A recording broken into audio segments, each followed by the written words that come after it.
Dear colleagues, good morning. Thank you very much for participating in today's meeting. Last February marked the 7th anniversary of the coup d'etat and the beginning of a deep crisis in Ukraine. Throughout these years, some of our colleagues in the Council have been vigorously defending every action of the Ukrainian authorities, blaming Russia and Russian-speaking population in this country for the apparent deadlock in the settlement of conflict in Ukraine.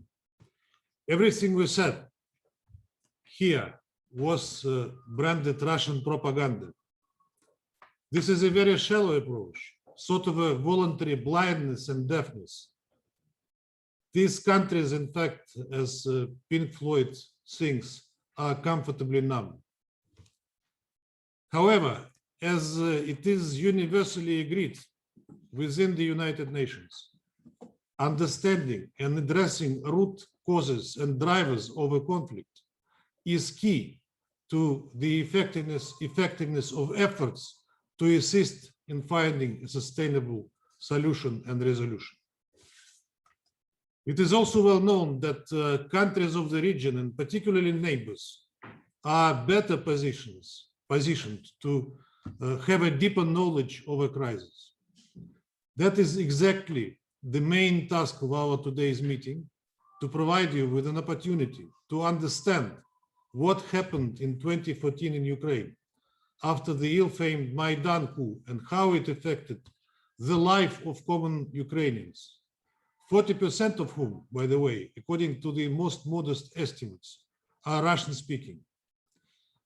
I will, with your permission, omit here the circumstances of the coup itself, which was a big scam, unfortunately implicating Germany, Poland, and France, who provided guarantees for the former president of Ukraine, Yanukovych, to remain in power until elections, and then easily and in bad faith forgot about those guarantees for the benefit of nationalism.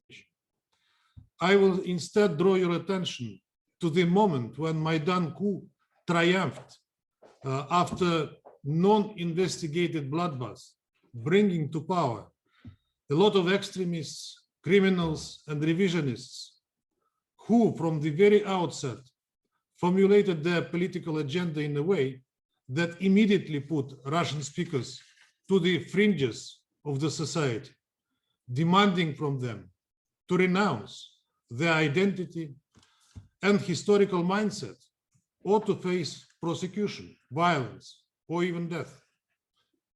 What I'm saying is unfortunately not an exaggeration.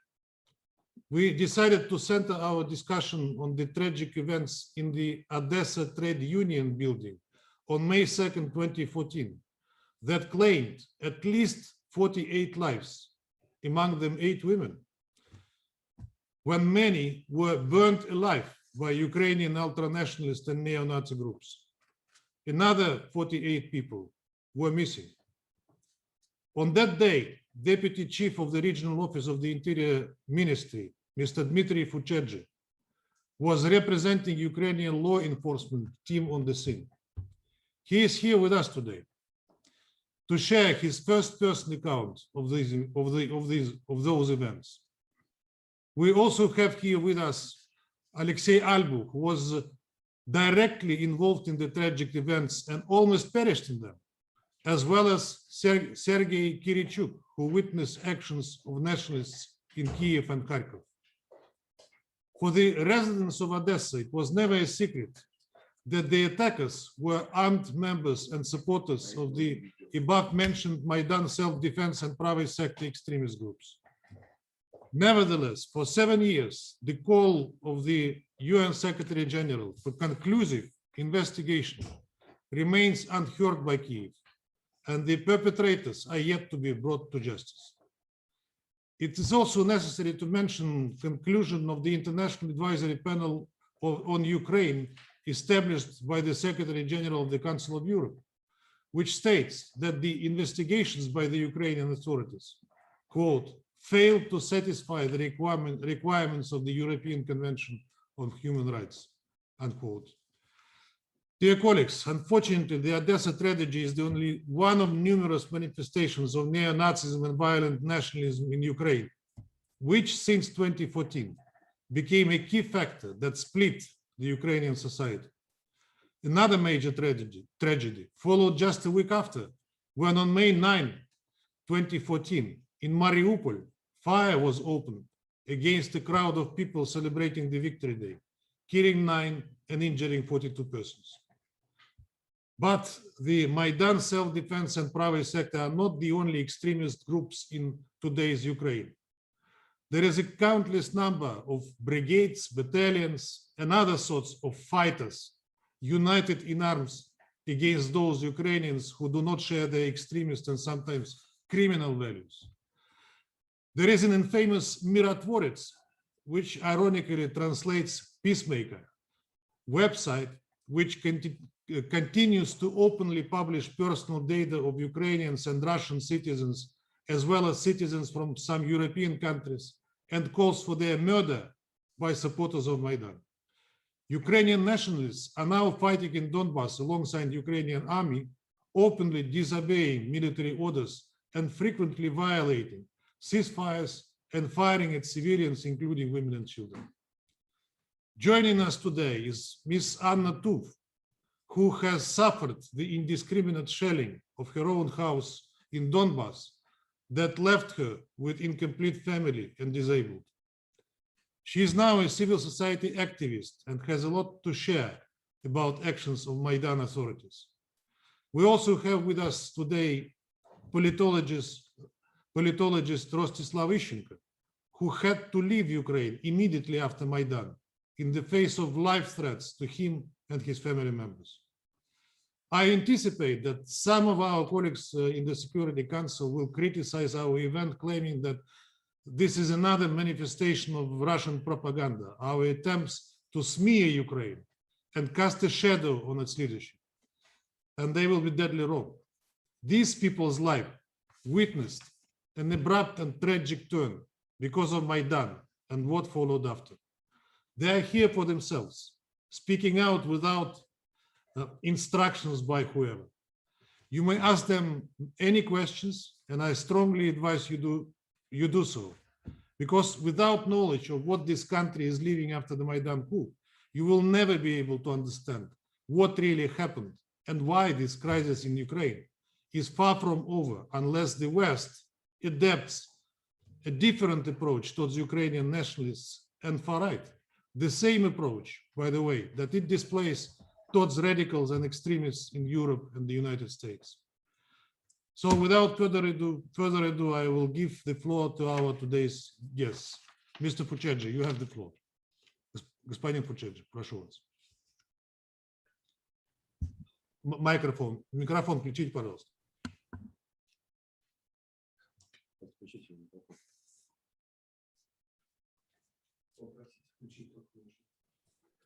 Спасибо. События в Одессе стали накаляться. The events in Ukraine started heating up after there was an unconstitutional coup d'etat in Ukraine. And they started placing their own people at power, while the representatives of France, Germany, Poland, and Yanukovych signed an agreement that there were re-elections. And within a day after that,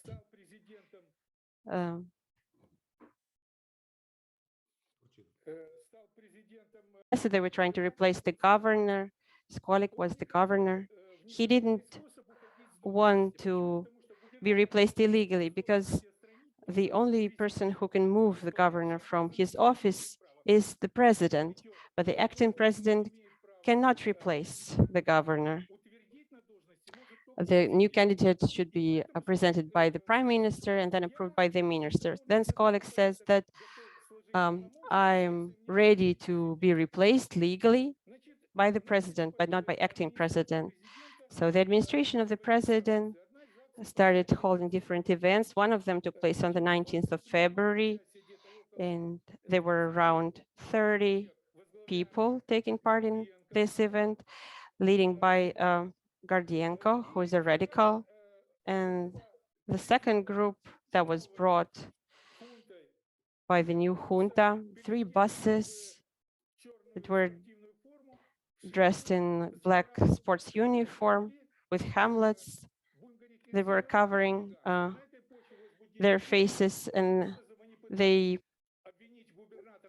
put a show of some hooliganism. So those events were orchestrated to make the governor leave. And then within 2 weeks, the governor left. And there were acting governor who was appointed illegally.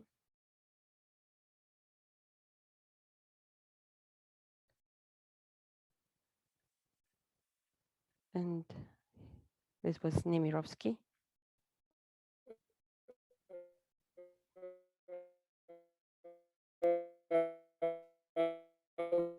Владимир Леонидович, There are problems with connection.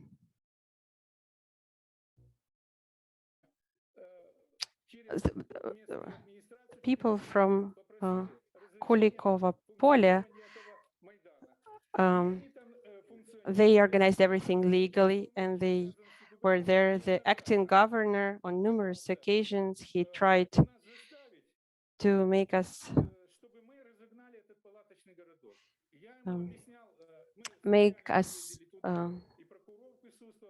make these people leave from this camp. We went there on numerous occasions, but we tried to explain that it was impossible to make the people from Kulikova Pole leave because they were there legally, they were functioning orderly. If you want, you can address the court, and the court will forbid it and will give an order to remove this camp from the Kulikova field, but the acting governor wasn't okay with this. He was in a hurry. Why? I explained to him that the only thing we can do, we can maintain public order. And he explained that Poroshenko would be the president because everybody knew that he was approved by then. And after the presidential elections, then there would be parliamentary elections, and the parliamentary elections should have coalition and money. And he was telling directly, I've been here for half a month and nobody's coming and nobody's trying to join my team. We've been working with the participant people who were at this camp at the Kulikova Polya, and we're trying to talk them into wrapping up because it was irritating people in Odessa and in Kiev. And in the end of March, beginning of April, at the request of Governor Nemirovsky, we brought around 700 representatives of Maidan, and they were placed in Odessa and around it. And the governor said that those were the people who were checked, and they will reinstore public order around Odessa. And we took around 10 or 15 posts with a representative of Maidan. And they were living in campsites, they didn't shower. And when they entered the buses, for example, people were horrified. They were asking who these are. And then also they treated people with disrespect. There was chaos in the city. There were clashes between anti-Maidan and Maidan. And they were inadequate. And they were placed together with the road police, and around 3 a.m., one of them dropped a grenade under the table where they sat by the fire. The grenade broke and it injured 3 representatives of Maidan and 3 representatives of road police. And we could see clearly that the grenade broke under the table. It couldn't have been thrown from outside. And those people who came from Kiev, they were provided with food and transportation by the governor, and with housing. Everything was provided by the governor. And somewhere on the 29th of April, the Polybi came to the city, and they wanted to have a meeting with the law enforcement representatives. They switched 4 locations for this meeting. They were afraid of information leaks, and then they stopped at the They chose a college, and they were the heads of all law enforcement representatives. And then also Poroby, he brought different kind of equipment, and he brought them, he gave them to Maidan people. And then we gathered all the local civil organizations, representatives that came from Kiev and our from Kulikova, Pola. And then we had a joint meeting on how to observe the public order. They exchanged phone numbers, and we asked them, let us do in a way that everything, all the events that were to take place on the 10th of April, the commemoration of the liberation of the city, would be held in peace. Well, there was one clash around the hotel where Tsarev was leaving. They came and blocked the hotel, and there was a small clash between the representatives of Kulikova, Pole, and Maidan. We were trying to talk them into replacing the campsite. Part of them, including Dmitry Otinov, agreed to do so. There were tens of different NGOs and civil organizations. Dmitry Otinov, he had 4 tents, and he moved his camp to another site. Others promised to leave the center of the city, but in the end, we weren't able to talk them into that. First, they agreed to leave the campsite, but then everything kind of died off. Then 5 days before the event, on the 25th or 26th, after 6 p.m., I'm invited by the head of the Department of Internal Affairs to his office, and there I see Alexei Goncharenko, the head of the Department of Internal Affairs, wasn't there. He was in a lounge. I came into the lounge and I see Poroshenko and the head of the Department of Internal Affairs. This is the first time I saw Poroshenko. I greeted both of them. And then we started talking. Poroshenko asked me why we wouldn't make those Kulikova Pole activists leave. I said I had no basis for that because we've been working with them and they promised to leave until the 5th. And he asked me, pay them big money, please make them leave. But I told him we had no basis to do that. Upon leaving the office of the head of the Department of Internal Affairs, he didn't say anything. He just leaves. And he said, I don't like your pessimism. Well, I didn't respond. I just went to my office. On the 2nd of May, we had a football game played. On the 30th, we had no notifications about mass events in the city. We were not notified nor by Kulikova Pole, not by Maidan. The order is the following. First, they have to notify the authorities. They need to state the number of people who would be participating, their routes and time and everything. None of that happened.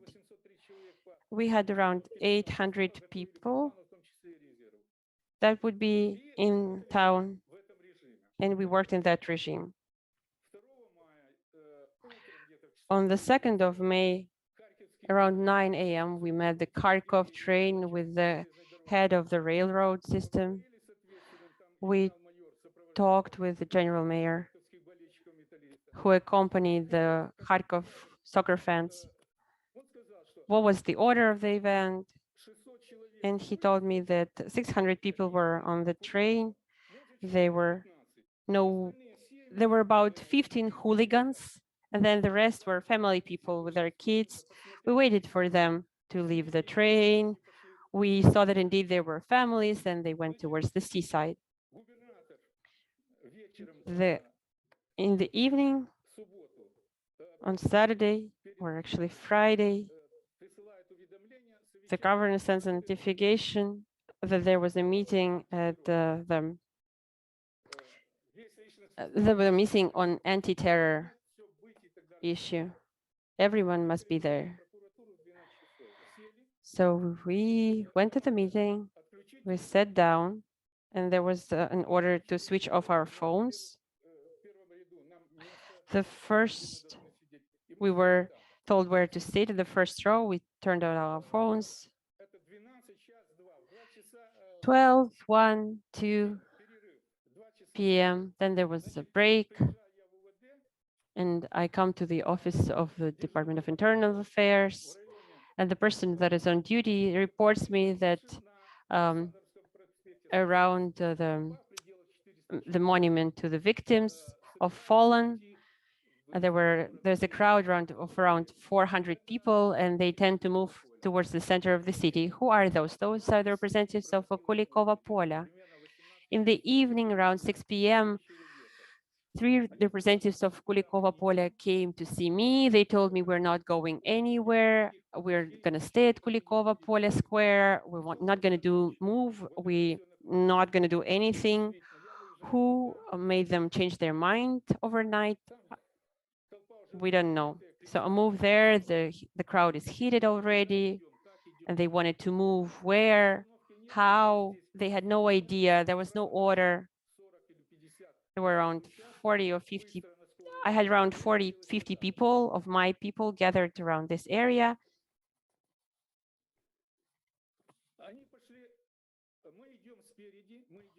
We are taking the lead because I didn't know where people were moving, where they were planning to meet. And along with 3 officers, I was leading the way. So if anything, I could manage the situation from the head of the crowd. And then we found a street that was a quiet street that was blocked by buildings, and we could stop there. But they didn't stop and went towards Grecheskaya Street.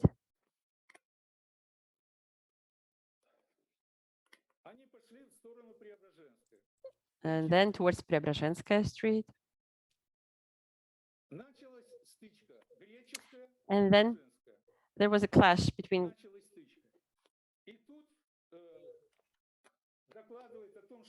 And then I receive a report that there's 1 person killed.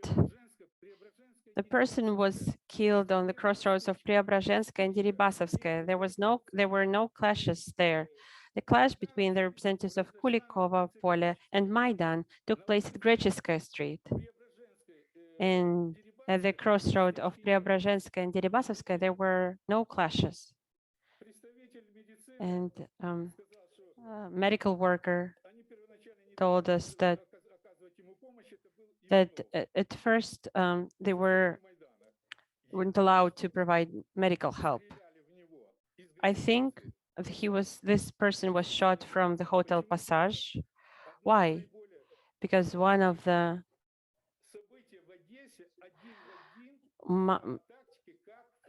these events match perfectly with the events in Kiev. Ivanov, this person was killed, then the emergency workers are coming in their car. The driver is shot. The driver, Yigorsky, dies. Then they take away the car and start circling on Grecheskaya Street and the mall that is situated there.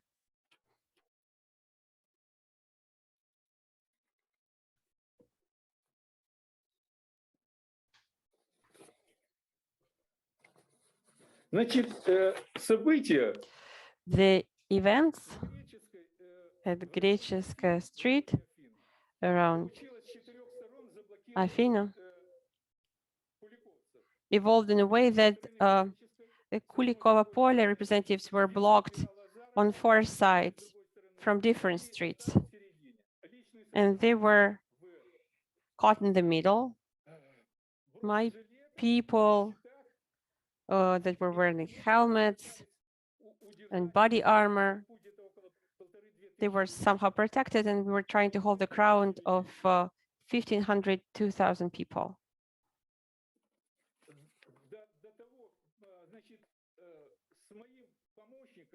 And with my aide, Kriznik, we gathered around the Afin area, and we were trying to discuss what should we do further. And then he's being shot at in his chest, and I was facing him and facing the back of the Grecheskaya Street.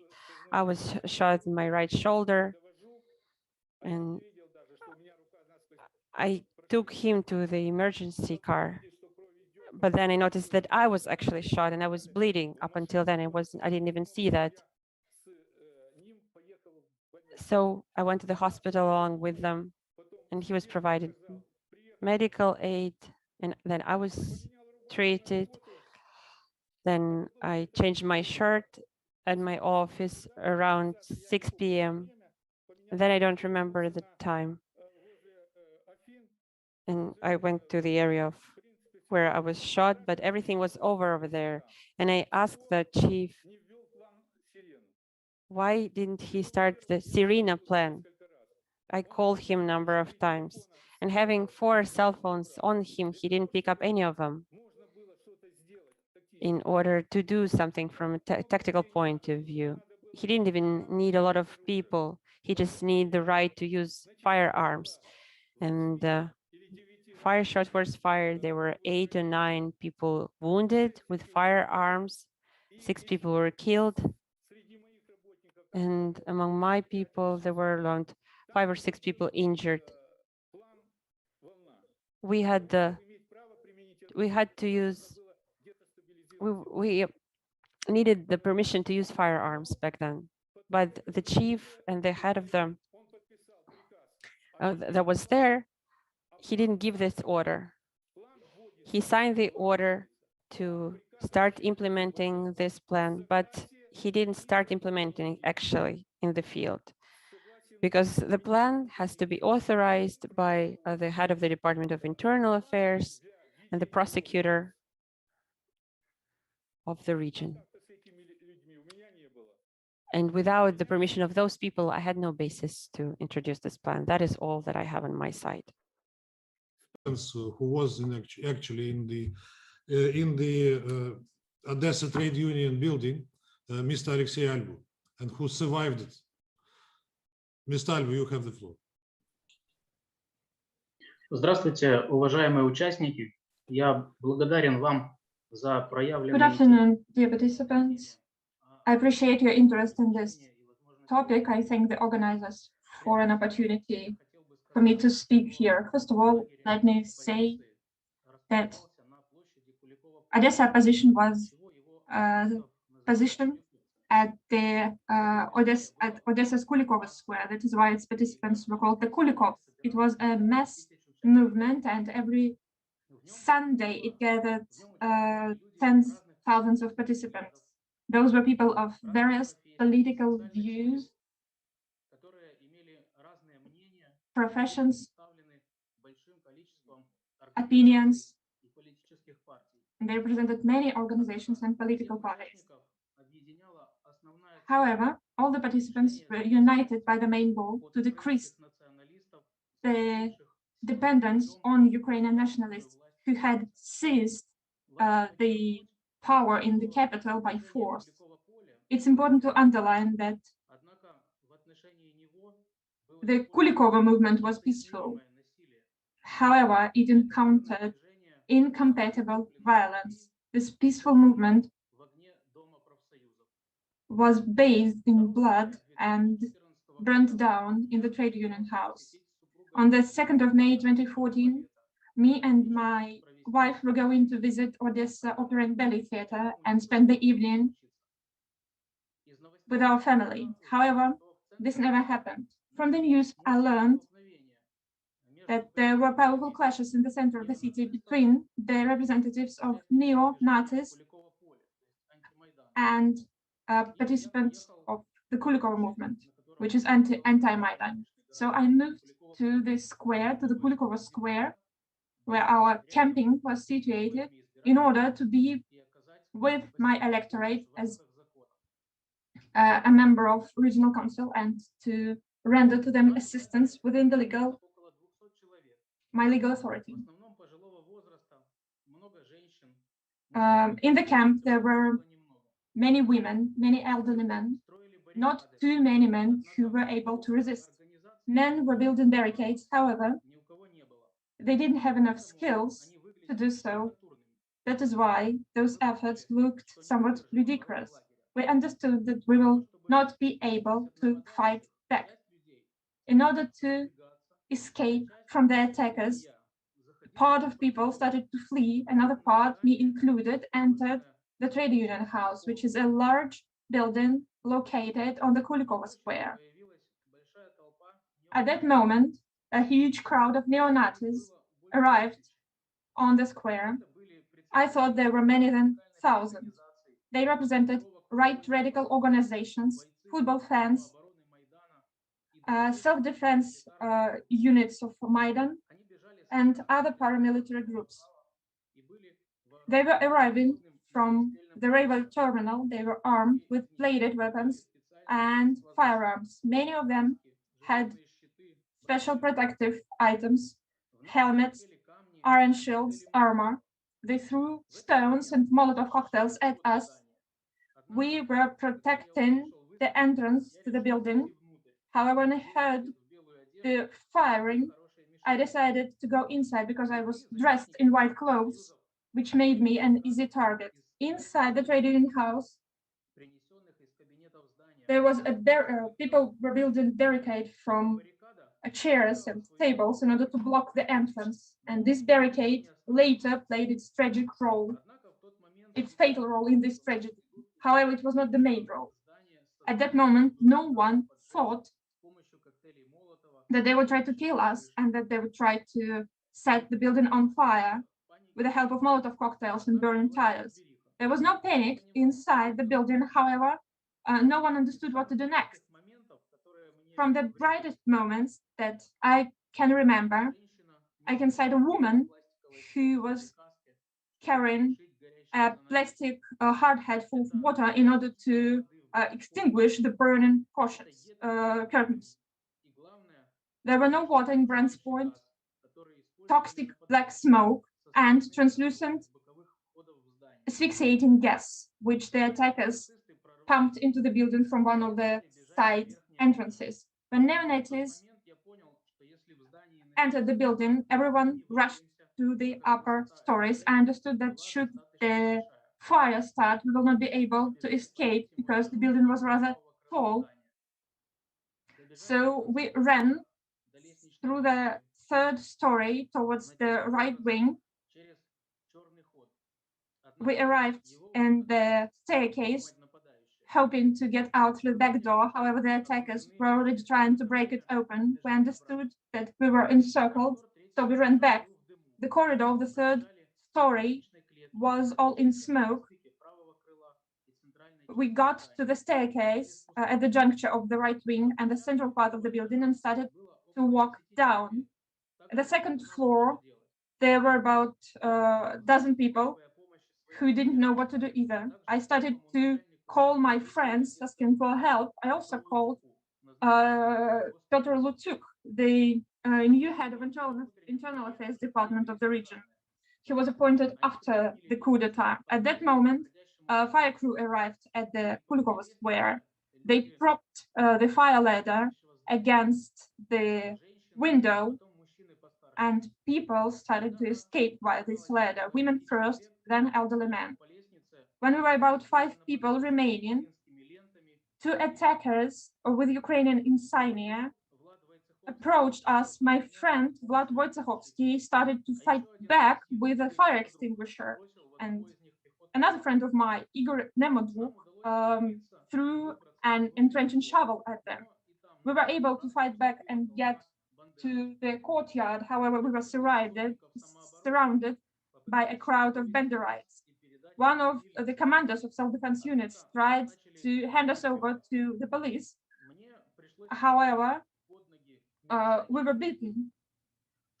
I had to jumped to the feet of police officers in order to get over the police perimeter. Some crazy man jumped after me. He pulled on my leg, and when he understood that he could not do it, he beat me right under my knee. I specifically draw your attention to this case, and someone crying that they, meaning us, decapitated their people at Maidan. I was wounded in my head, and then I was pushed outside the police. I was pushed inside the police perimeter, which I was trying to escape. We remained there, lying on the ground for an hour or so. A maddening crowd was around them. They were shouting Nazi mottos. Thereafter, they loaded us into a van and transported to the police station. I realized that we were safe. At the police station, I called my family and told them I was all right. I did not realize what the hell I had been into right at that moment. Then we received information that we needed to flee from hospitals in order not to be persecuted. After we received first aid, we moved to rented flats and apartments, and several days after we left Ukraine. Since then, I have not been home anymore. It is important to flag that the Ukrainian side underscores several myths about this terrible day. The first myth is that the march of supporters of United Ukraine was peaceful. This is lies. Maidan representatives and nationalists who were there were equipped with helmets, armor, iron shields, bladed, and firearms. The second myth is that pro-Russian forces were the first to attack. This is lies as well. The first clash of that day took place at about 2:40 p.m. local time. The activists of the Kulikovo Pole movement were shot from an air gun by an individual named Denis, who was later disarmed and handed over to the police officers. He was the match that set a powder barrel on fire. So someone provoked both sides of the conflict and radicalized it, and Ms. Matilda Bogner cannot but be aware of that. Interestingly, the fate of this provoker remains totally unclear. The third myth: the Unitarianists, disappointed over the death of their supporters, in the heat of passion, destroyed the campaign of separatists. This is lies. There is much distance between the center of Odessa and the Kulikovo Square, where the trade union house is situated. The platoon was organized, and it took about 1 hour for it to move to the trade union house. Enough time for any heat of passion to dissipate. Besides, there were people who were killed in a distance from the main clashes. The next myth is that people in the trade union house died of fire and smoke. This is half true. People also died from puncture and cut wounds. This is how my people died. A member of regional council Vyacheslav Markin and an activist of our organization, Andrei Borozhevsky, they were just finished off. Let me thank all of you for your attention. And even though over the 7 years, no one of the executors and planners of this fatal mass murder has not been punished, I am sure that the atonement will come. I thank Mr. Albu for his detailed account. To which you were witness and participant. Now I'd like to give the floor to Mr. Sergei Kirichuk.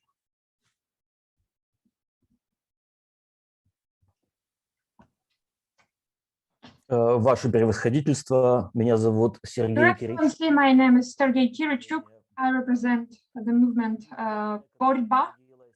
This is the movement that was opposed to the government of Ukraine after the illegal coup d'etat of 2014. We were active in the south, in the east of the country, but our main forces were focused in Odessa and in Kharkiv. Our movement brought together workers, students, young people, journalists, members of academia. We made main political requirements, which I've been instructed by my organization to flag today during this debate. The first, our demand, our requirement was to convene federalization, an extensive administrative reform in Ukraine. Since Ukraine is a unitary state, and this does not correspond to the heterogeneous nature of the country and of its people.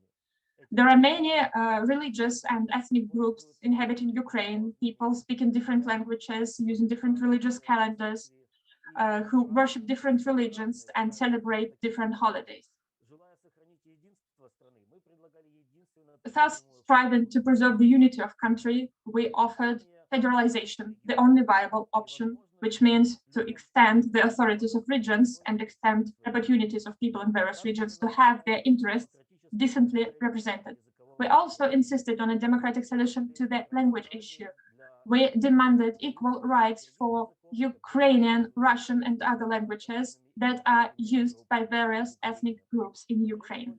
We demanded to stick to the spirit and letter of the European Charter of Language Rights, which guarantees recognition of regional rights and languages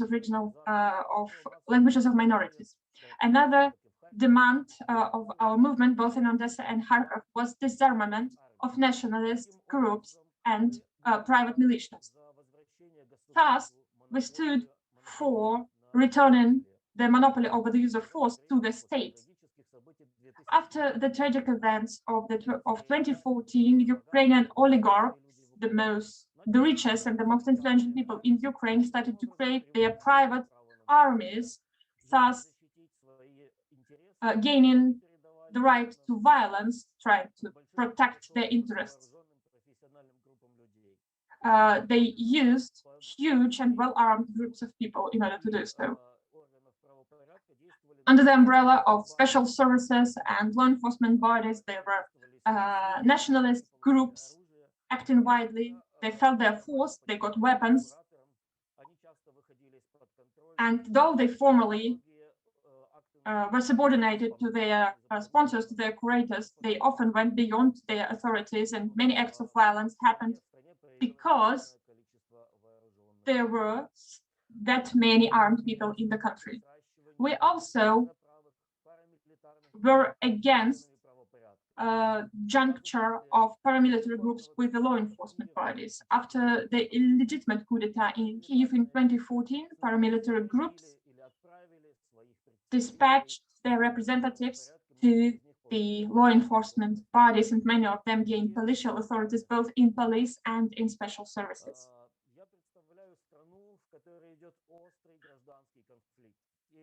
I'm representing a country with an acute civil conflict.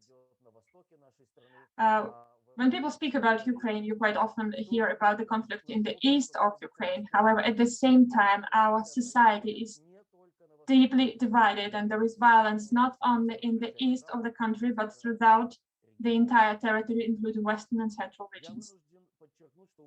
I have to stress that the Ukrainian society is deeply divided, and it demands the international community to act as an effective, efficient mediator in the spirit of a comprehensive political settlement, which requires amendments to the constitution in order for that to take on board the interests of all political and national groups of Ukraine. As a political movement, as representatives of our people, we see that the Ukrainian government needs to take certain steps in order to provide for this general political settlement. We believe that the state monopoly over violence, over the use of force might be restored. All such functions must belong to the police bodies, and all armed nationalist, ultra-right paramilitary organizations must be disarmed. We also demand that all left political organizations, political parties, trade unions restore its work. I mean, all those organizations that are opposed to the Ukrainian government. And most importantly, we demand that all the culprits, all those who are responsible for mass murders in Odessa and Mariupol be held to account. We believe people who committed those crimes are known and established, and the fact that they escaped justice is a result of the political situation in Ukraine. We believe that all the culprits of mass murders in Odessa and Mariupol, all culprits of terrorist acts that were held in Kiev must be held accountable. They must be held accountable because this is historical justice, and this is what Ukrainian legislation demands. Besides, it is a requirement for comprehensive political settlement in Ukraine. Unless these steps are made, no further reconciliation of political and ethnic groups in Ukraine is possible.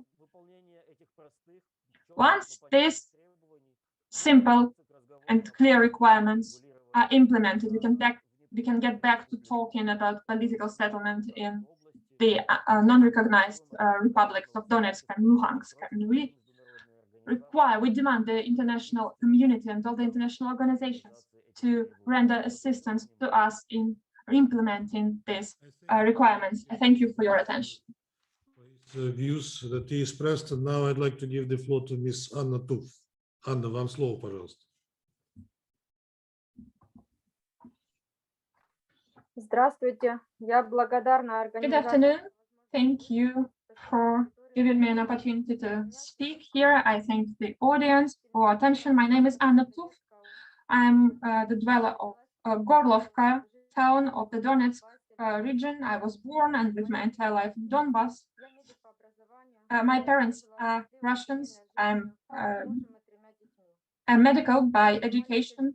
Before the war, I was living a happy life with my husband and my 3 children. My husband was a car mechanic. My family was out of politics. We were always busy with our household. We never attended any of the meetings, any of referendums, because we had babies, little children, that we had no one to babysit. And my husband was always worried that there might be some consequences if we participated in such events. Today, I must say that despite all this, the war entered our house as well. Today, I would like to give a testament about the mass genocide of the population in our region. It is not only by physical, national, religious, and linguistic character. I would like to give you the account of my family. First armed action in our town started in early June 2014. At 5 in the morning, there was a plane flying very low over the head of over our house. In 3 kilometers distance from our home, he started to drop bombs at the city center, and many people were killed. We were terrified to watch the news reports, to watch Donetsk, Slaviansk, Kramatorsk be bathed in blood, and there were already manifestations of nationalism in these cities. At the same time, the government of Kiev proclaimed us as separatists, as terrorists, proclaimed an official blockade. We were thrown at the bridge of survival. It was about 4 million people. All social benefit payments stopped. People stopped to receive their pensions. Food was no longer delivered to us. Same for medications. They were blackout, energy blackout. This was the bloodiest summer of the year 2014. It was the summer when the majority of civil population and children were killed. They targeted humanitarian facilities, places where there were many people, like hospitals, schools, kindergartens. Many children were killed in children's playgrounds. A friend of mine had 3 children killed in their own home.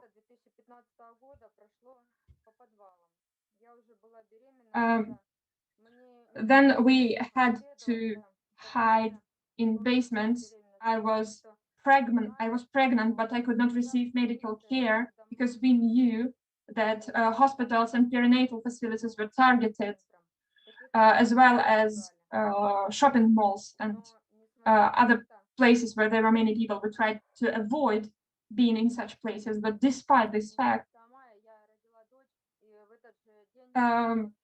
on 12th of May, I gave birth to my daughter. At the same day, there was a hard shelling and we had to leave the hospital. In several days, my elder daughter, Katya, was turning 11.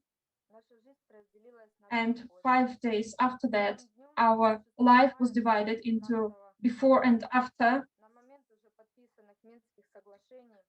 At that moment, the Minsk agreements had already been signed. Despite this fact, 2 artillery shells landed in our home. All of us were in the yard. The baby girl was in the house. She was sleeping. Myself and my husband were working on our farmland lot. My eldest daughter, Katya, was just from school. We saw a drone, a UAV, flying over our household. Several minutes later, we heard shells exploding in our street. We rushed into the house. It was so quick, we didn't have any time to hide. We didn't have a basement. As soon as we were on the threshold of our home, the last thing I remember is my husband trying to protect myself with his body and opening the door to the house. At that moment, the children's bedroom was hit by a shell. I was pushed by the explosion into the street. I went unconscious. When I came back to my feelings, I heard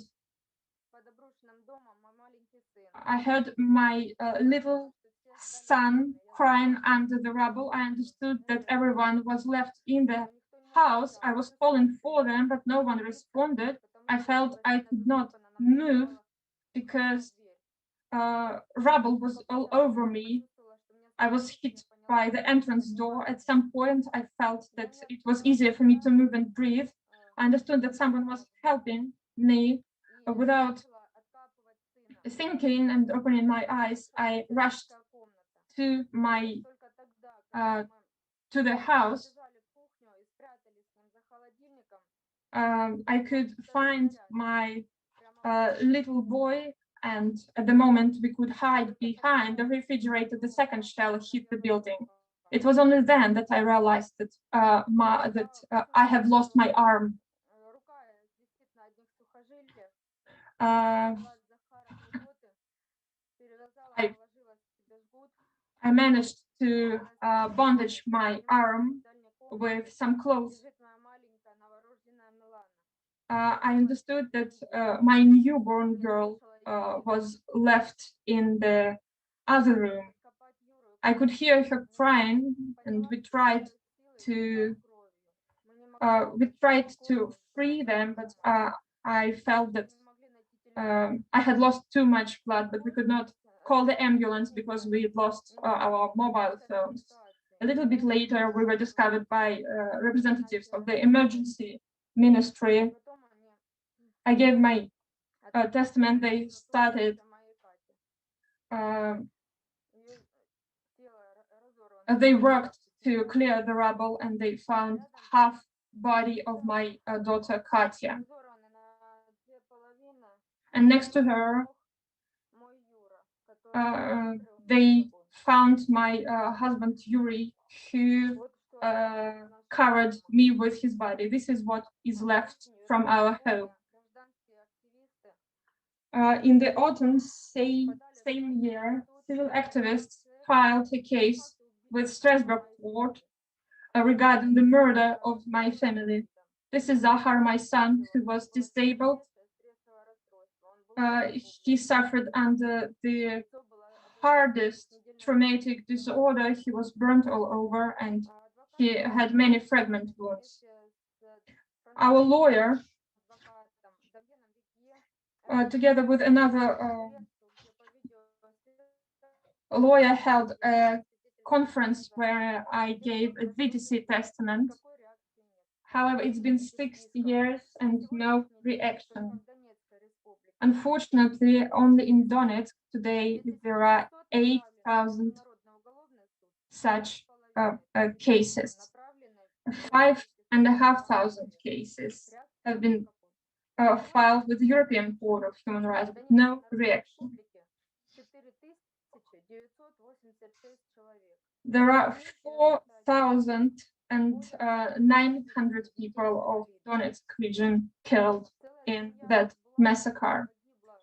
An entire family of lives were killed in their own house together with their little children. They died when their home was directly hit by a shell, killed them, and they had no chance of surviving.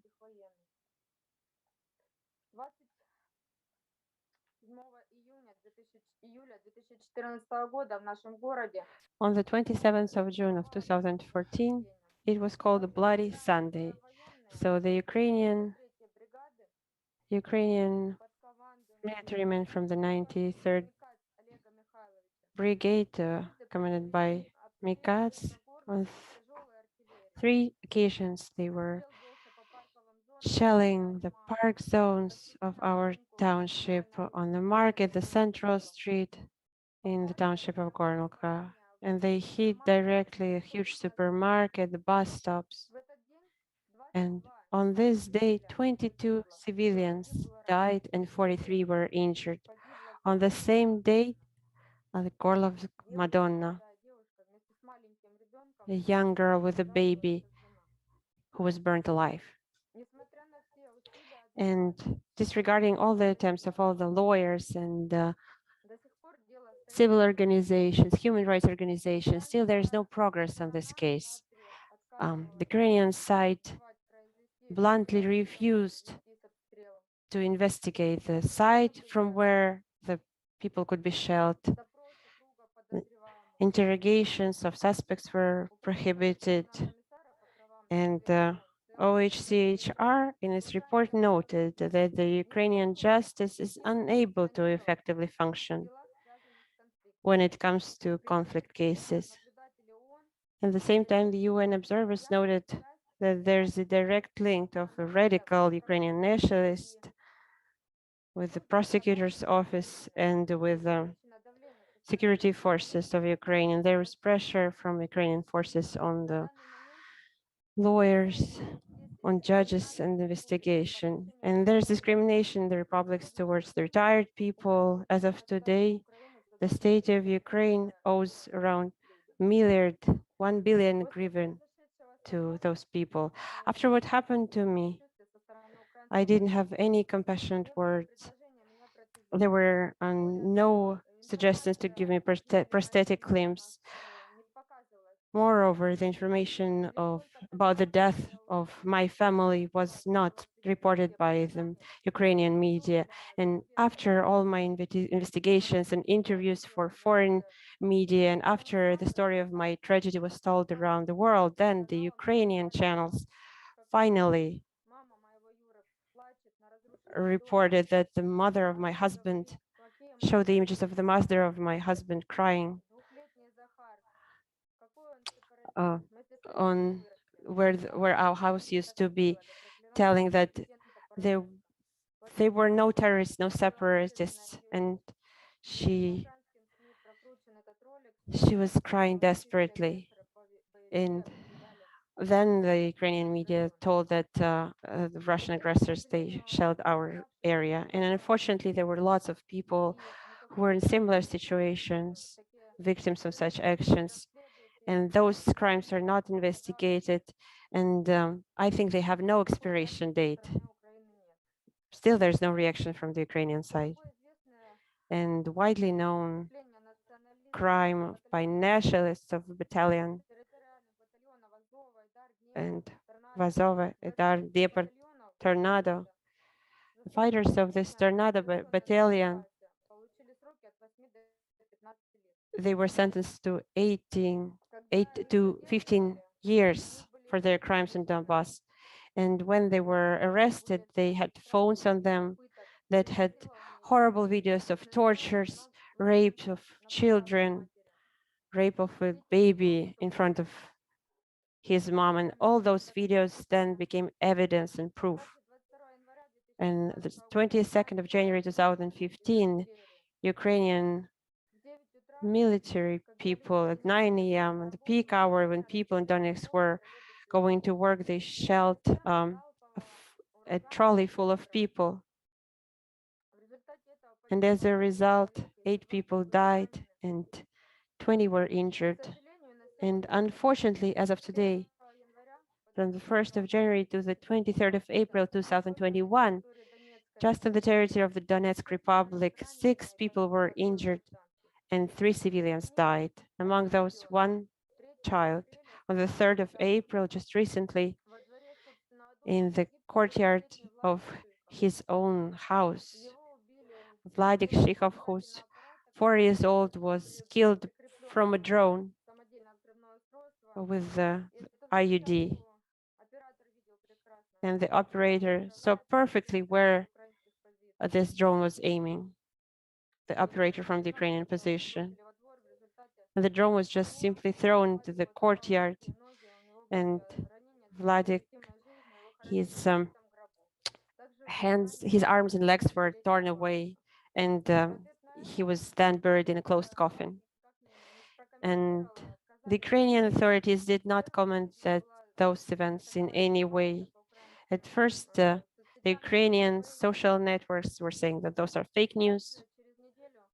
And a week later, 10 days later, in the courtyards of his own courtyard in Donetsk, a peaceful civilian died, and he was cooking dinner, and he was wounded in his chest and then died. And in Alexandrovka village, an Ukrainian sniper killed a 55-year-old man who went to the courtyard to feed his chicken. And all of our information is on Miratvoret's website. And I'm listed as a supporter of terrorist occupants who lost her arm fighting near my township. And we are all terrorists. When I'm invited to federal challenge, I ask the representatives of federal authorities, how many more victims do they want? And they respond to directly that we're just rubbish. We're just 4 million people that are extra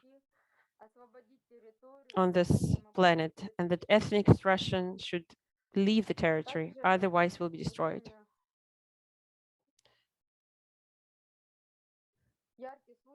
Another bright example happened in the fall 2014, when after the referendum, and another bright example of nazism. And when the village Rozovka, one of the nationalistic battalions, was stationed there, and people started disappearing. Those people who were taking active part in the referendum, 3 of those people then were found in the nearby lakes with stones tied to their feet. Then another was found with his head cut off. And there was one woman that was dragged out of her house by military men wearing balaclavas, and she wasn't found. And the scariest thing is that the Ukrainian state doesn't deliver on its responsibility to investigate those crimes, and only those people who disagree with the politics, with the state politics, are sent to prison. And the most horrible thing of it all is that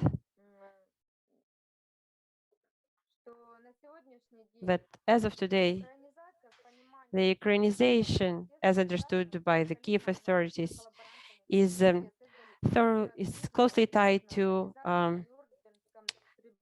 the criminal organizations by SS Galitsyn. On the 28th of April in Kiev, there was a march celebrating the establishment of this SS Galitsyn symbolics upon the approval of the mayor of Kiev.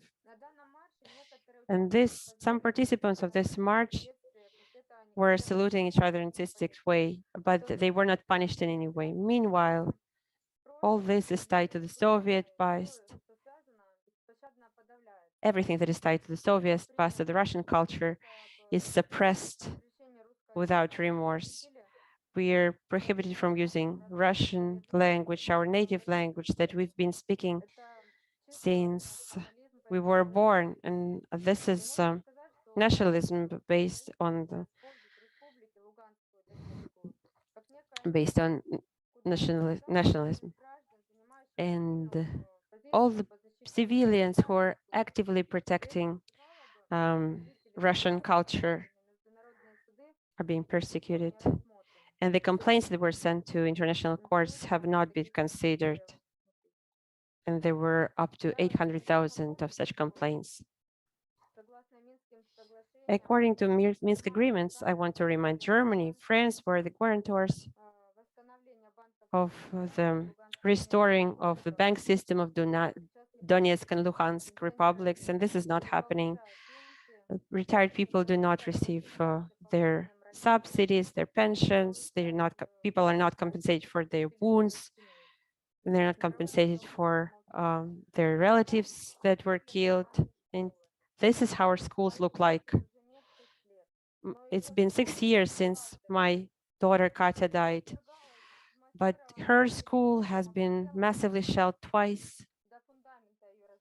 It's been destroyed up to its foundation and the head of a republic, and it was renovated, and all those kids died from the hands of nationalists. And today, Nazism and neo-Nazism is the acting force, driving force within Ukraine, because we're not talking about war. Because all those people who are killed, they're citizens of Ukraine. And so president sent the army to kill its own people. And these photos I want to show you, those are not blog posts of the opposition. Those are trolleys with peaceful people who are going to work. Those are the gifts that were sent to Gorlovka. And regularly, those villages are being shelled. And this is the houses that people live in. This just shows that it's not a war, but mass extermination of people, of kids. And today, military men are given brochures showing a child with a gun saying that separatism has no age. And thus, they're trying to convince the Ukrainian military men that killing a child is a norm. Killing a woman for speaking Russian is not a crime, because all of us, 4 million people, were declared terrorist separatists. And you see, kids are doing homework in shelters, in basements. And this is how people of Gorlovka live, waiting for another shelling. And the shellings don't stop. Just recently, on the 2nd of May, on a big religious holiday, Easter, the system of air defense found a drone, the same drone that killed the 4-year-old Vladik. and the drone was heading towards the cathedral where there were lots of people praying. And the same attempt was made last year to destroy a large number of people. And unfortunately, we all know that, and we've known it, that when there are big religious holidays, we shouldn't leave the house, but after 7 p.m., we shouldn't even leave our area. We should hide in the basement. Before my daughter Katya was killed, she was going to school with a badge that had her blood type, and they had special instructions on how to go to school. Usually very often we would, at 8 we would take our kids to school, but at 9 we'd have to go back to take them from school because there was shelling all over. And the kids were just shivering with fear. The kids were under stress, and we were hiding in the basement in winter, and the kids got very sick because the shelling lasted till the morning, and there was no possibility of even going up to take the blanket. And then those kids would go to school the next day, and that's how people live, surviving war, nazism, fascism, for 7 years. So I would like to address to reasonable European organizations and explain to them that without their help, the situation will go on. People will continue perishing. Kids will continue dying, civilians. And almost 250 children died by now. And I'd like to ask how many more victims for the international community to actually pay attention to us, to the people of the republics, to people of cities with millions inhabitants. And the scariest thing is that the Putin, that I have my hands intact, but this is actually my arm. Well, I can assure you I'm alive and I'm an actual person. Thank you for your attention. And I really hope that I will be able to be heard and my truthful account of the event will be heard. Thank you. Thank you, Anna. Gives you shocking testimony, gives you an idea who the Kiev authorities call terrorists and separatists, and why they are so much surprised that the population of the Donbass defends itself.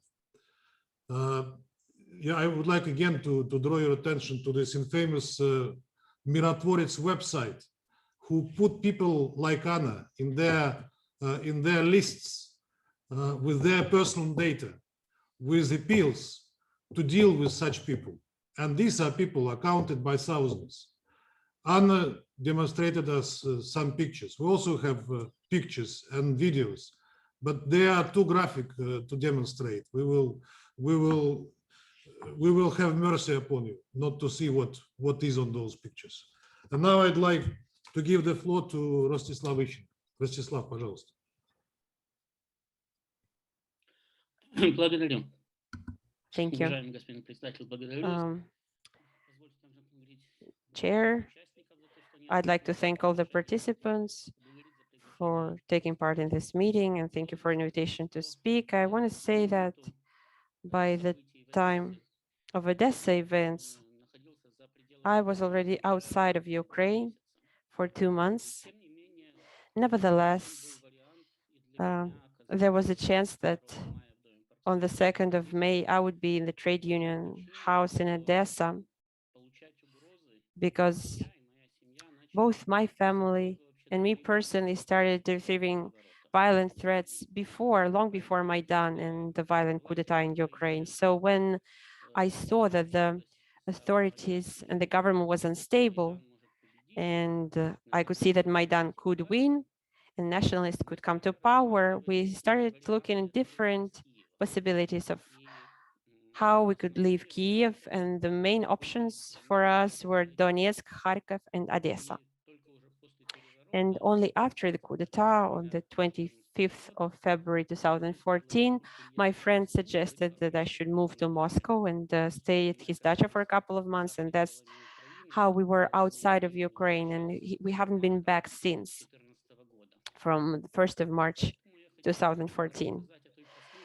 And I want to tell you about the last week that I spent in Ukraine after the coup d'etat, and that to my mind is directly tied to the following events, both in Odessa and in Donbass.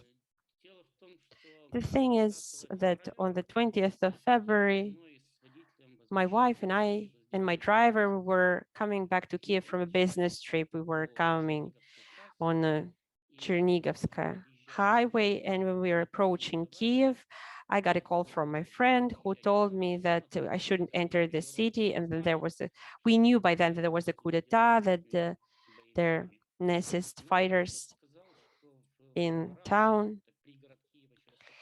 And he told us that one of the suburbs of Kiev that we were supposed to pass on our way to Kiev was shelled, and that the supporters of Maidan were shelling Berkut, the police special forces that was unarmed. Those were the leftovers of Berkut, because they started leaving in the morning. And also the supporters of anti-Maidan who were demonstrating before that in Kiev. So we had to stop before entering the city, and luckily, and there was a friend of my driver who lived along the way, so we stayed overnight over there, and then at 10 a.m. on the 21st of February, we went to Kiev, and we decided not to take the main highway, because from the internet we knew that the main entrances to the city were blocked by roadblocks where they were checking papers. The supporters of Maidan were checking papers, and they compared them to some list that they had. And as a result, some people were beaten, some people were even killed. And that I want to highlight, that was happening on the night of the 21st of February 2014. So we took a secondary road, but nevertheless, before the entrance of the city, we had to pass 3 roadblocks.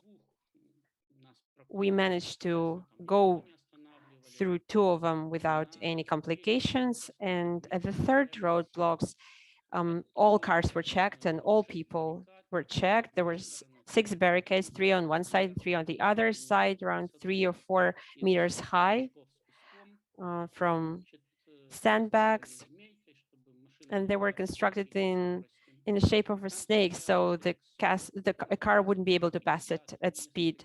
And there were several dozen people standing there, some wearing balaclavas, some wearing hamlets, and some of the shields that they stole from Berkut, wooden, metal rods, axes with police walkie-talkies.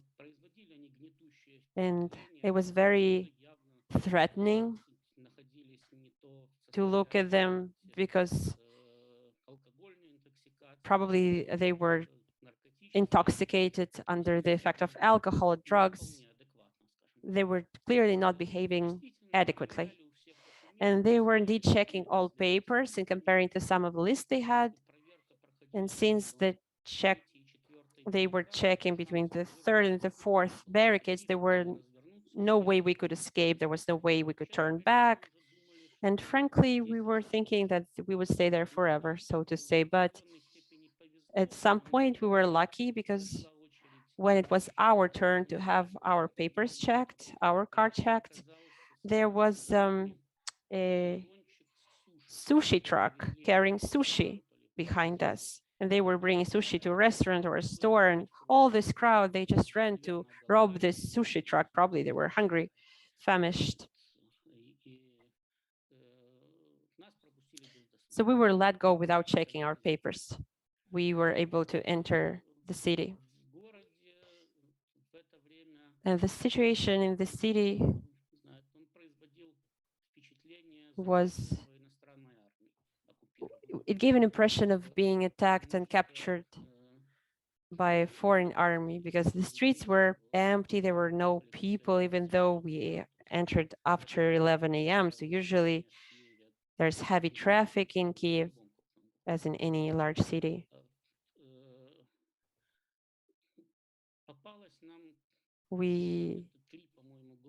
I think we saw around 3 groups of people of Maidan representative, also armed with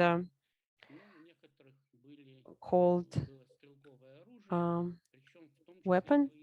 Some of them had firearms, including military arms, machine guns, KS-4. I used them when I was in the army. I can tell what those machine guns are, and I know very well that they are not like other machine guns like Kalashnikovs. They're not, sometimes those are converted into guns for hunting, but those are actually military armed machine guns. And they're used in different military divisions.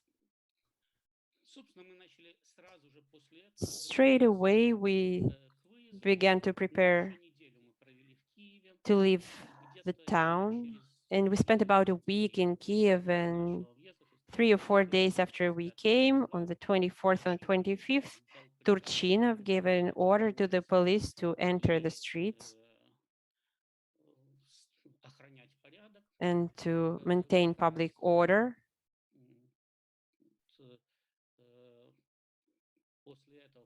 And straight after that, on the same day when police was supposed to enter the streets, I happened to be in the center of the city, and I saw the only place where I saw police in the whole city was the crossroads of the Bogdana Khmelnytsky Street and Vladimirskaya Street near the Opera House. And there were 4 police cars over there. And the policemen wouldn't leave the cars. They were just trying to keep themselves safe inside of those cars. I understand them very well, because every day in those days, there were reports of policemen being killed. And after I left the Ukraine, and the reports kept coming, including of the policemen who were on duty at the entrance to Ukraine. They were shelled from cars that would pass by some unknown people that would have machine guns. The supporters of Maidan, clearly, because back then other people didn't have arms. And for you just to see in what state the authorities were at those point in the city, or actually the lack of authorities. I would like to give another example. I lived in a large residential area on the left shore in the 20-story building, and around 3,000 residents in it. And around 25th or 26th of February, the residents started forming self-defense groups, and around 10% were anti-Maidan, about 20% supported Maidan, and the rest didn't really like Yanukovych, but were not in favor of Maidan either. So those people started forming self-defense groups, because this street is far from a center, and the coup d'etat happened long ago. There were no fights, but still the people would be walking by in the streets, those armed marginals who proclaimed themselves as Maidan self-defense. They were beating people. They were throwing Molotov cocktails at parking lots without even thinking who was in favor of Maidan, who was against it. And the people had to organize themselves, and regardless of their political views, just to protect themselves and their property. Those were the days.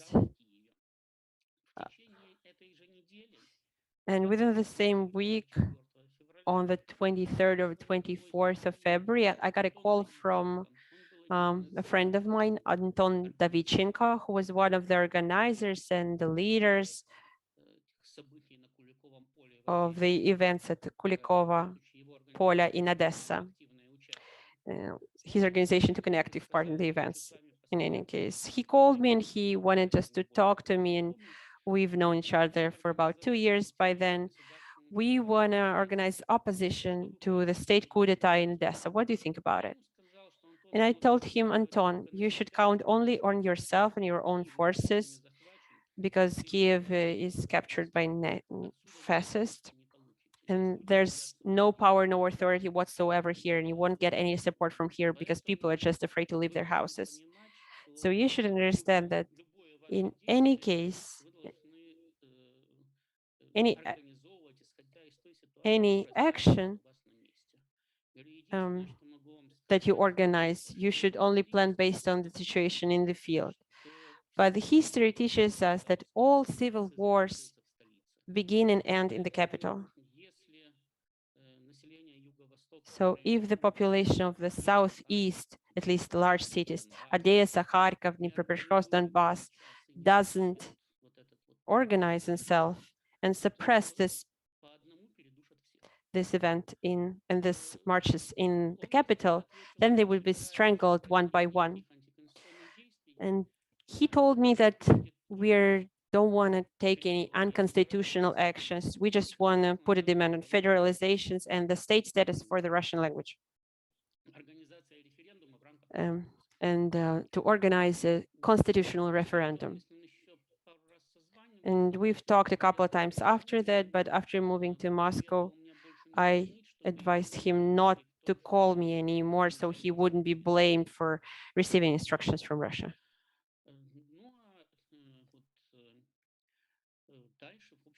And after that, things happened that happened on the 2nd of May, and I talked to my people I knew from Kharkov and Donetsk. They were pretty optimistic.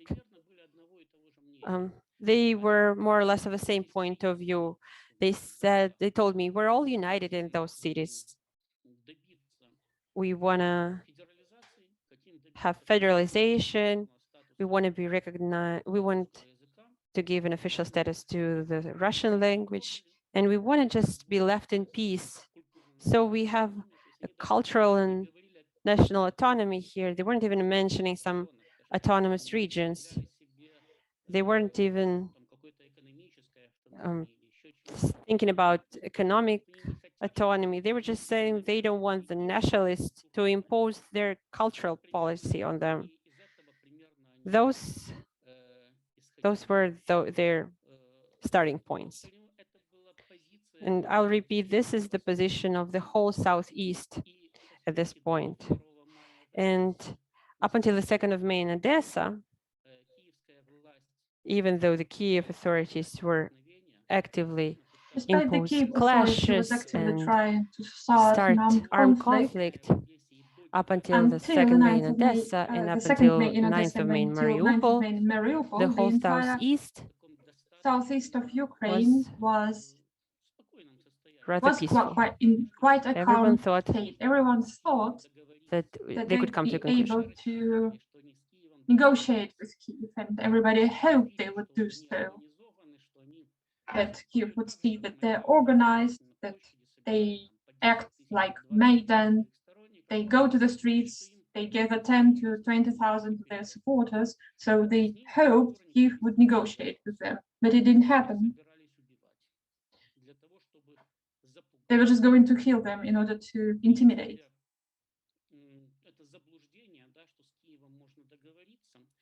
This is an illusion that one can negotiate with Kiev, but it was rather spread in Ukraine. And even after what happened on 2nd of May in Odessa and on 9th of May in Mariupol, I talked to Ales Buzina, who been killed in Kiev. I talked to him in his last birthday, 13th July 2014. We talked, and I told him, Ales, you have to leave the country. You can actually move to Moscow. You will find a job there, you will find a living, and you'll get assistance becoming a Russian citizen. Otherwise, you will be killed in Ukraine. He said, come on, nobody will kill me. It will be a big scandal. And besides, I'm just a simple citizen. I love Ukraine. How can they have anything against me? However, he was killed later.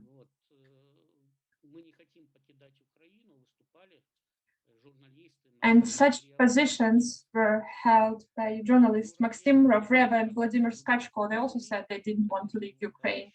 But Mr. Ravreva left right after Mr. Buzina was killed. And Vladimir Skachko left in 2019 because Security Service of Ukraine tried to put him in jail, and nationalists promised that they'd kill him even before he gets in jail. So he had to leave the country as well. What I'm trying to say here is that the 2nd of May in Odessa and the 9th of May in Mariupol were the starting points for Ukraine. After that, a large-scale civil war started in the country. Before that, one could try to negotiate somehow and to resolve it peacefully.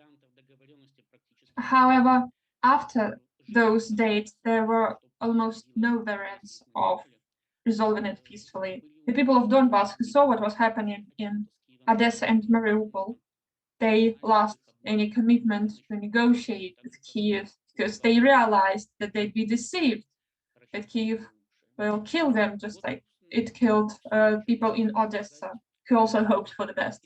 That's what I can tell you, proceeding from I know, from I saw. Let me thank Mr. President once again and all the participants for giving me an opportunity to speak here and for your attention. Благодарю господина Ищенко за его рассказ о тех событиях, как вы только что услышали. All of a sudden, through deliberate actions of Ukrainian nationalists encouraged by Maidan authorities, became an arena of cruel civil war, which claimed only in Odessa dozens of lives of innocent, non-armed citizens. Moreover, after that, this bloody civil war, driven by intolerance and hatred, engulfed almost the whole of this country. This was a prelude to a large-scale military operation against the population in east of Ukraine, which triggered intra-Ukrainian military hostilities that continue up till now. Our briefers also referred to the heinous crimes committed by Ukrainian nationalists. These crimes must not remain unpunished. I hope that our Western colleagues will remember about this when they will speak in the Council about accountability in the context of Ukraine.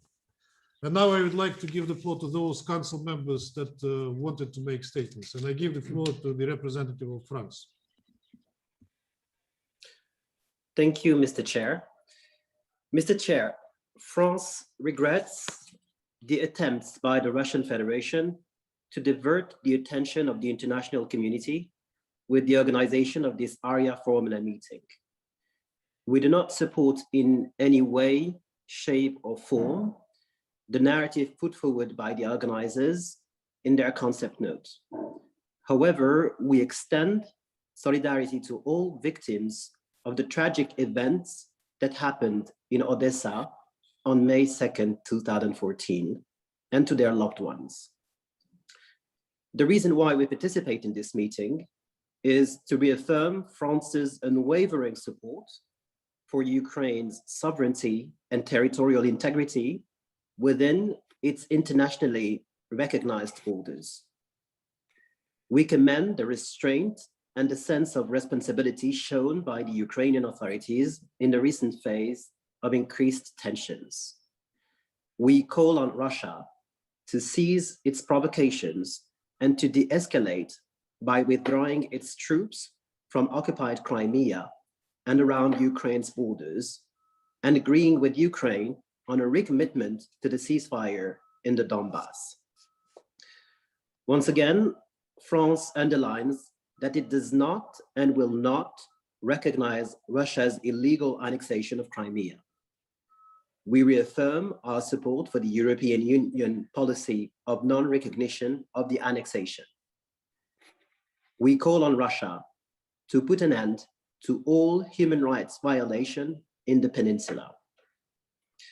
Regarding the conflict in eastern Ukraine, France will continue its diplomatic efforts in close cooperation with Germany within the Normandy formats to achieve the full implementation of the Minsk agreements. The sides have to engage constructively in the trilateral contact group on the OSCE's proposal to confirm and consolidate the ceasefire. These efforts remain essential to achieving a just and lasting peace and to restoring Ukrainian sovereignty and territorial integrity. I thank you. I thank the representative of France. I was particularly encouraged by the latter part of his statement. And now I give the floor to the representative of India.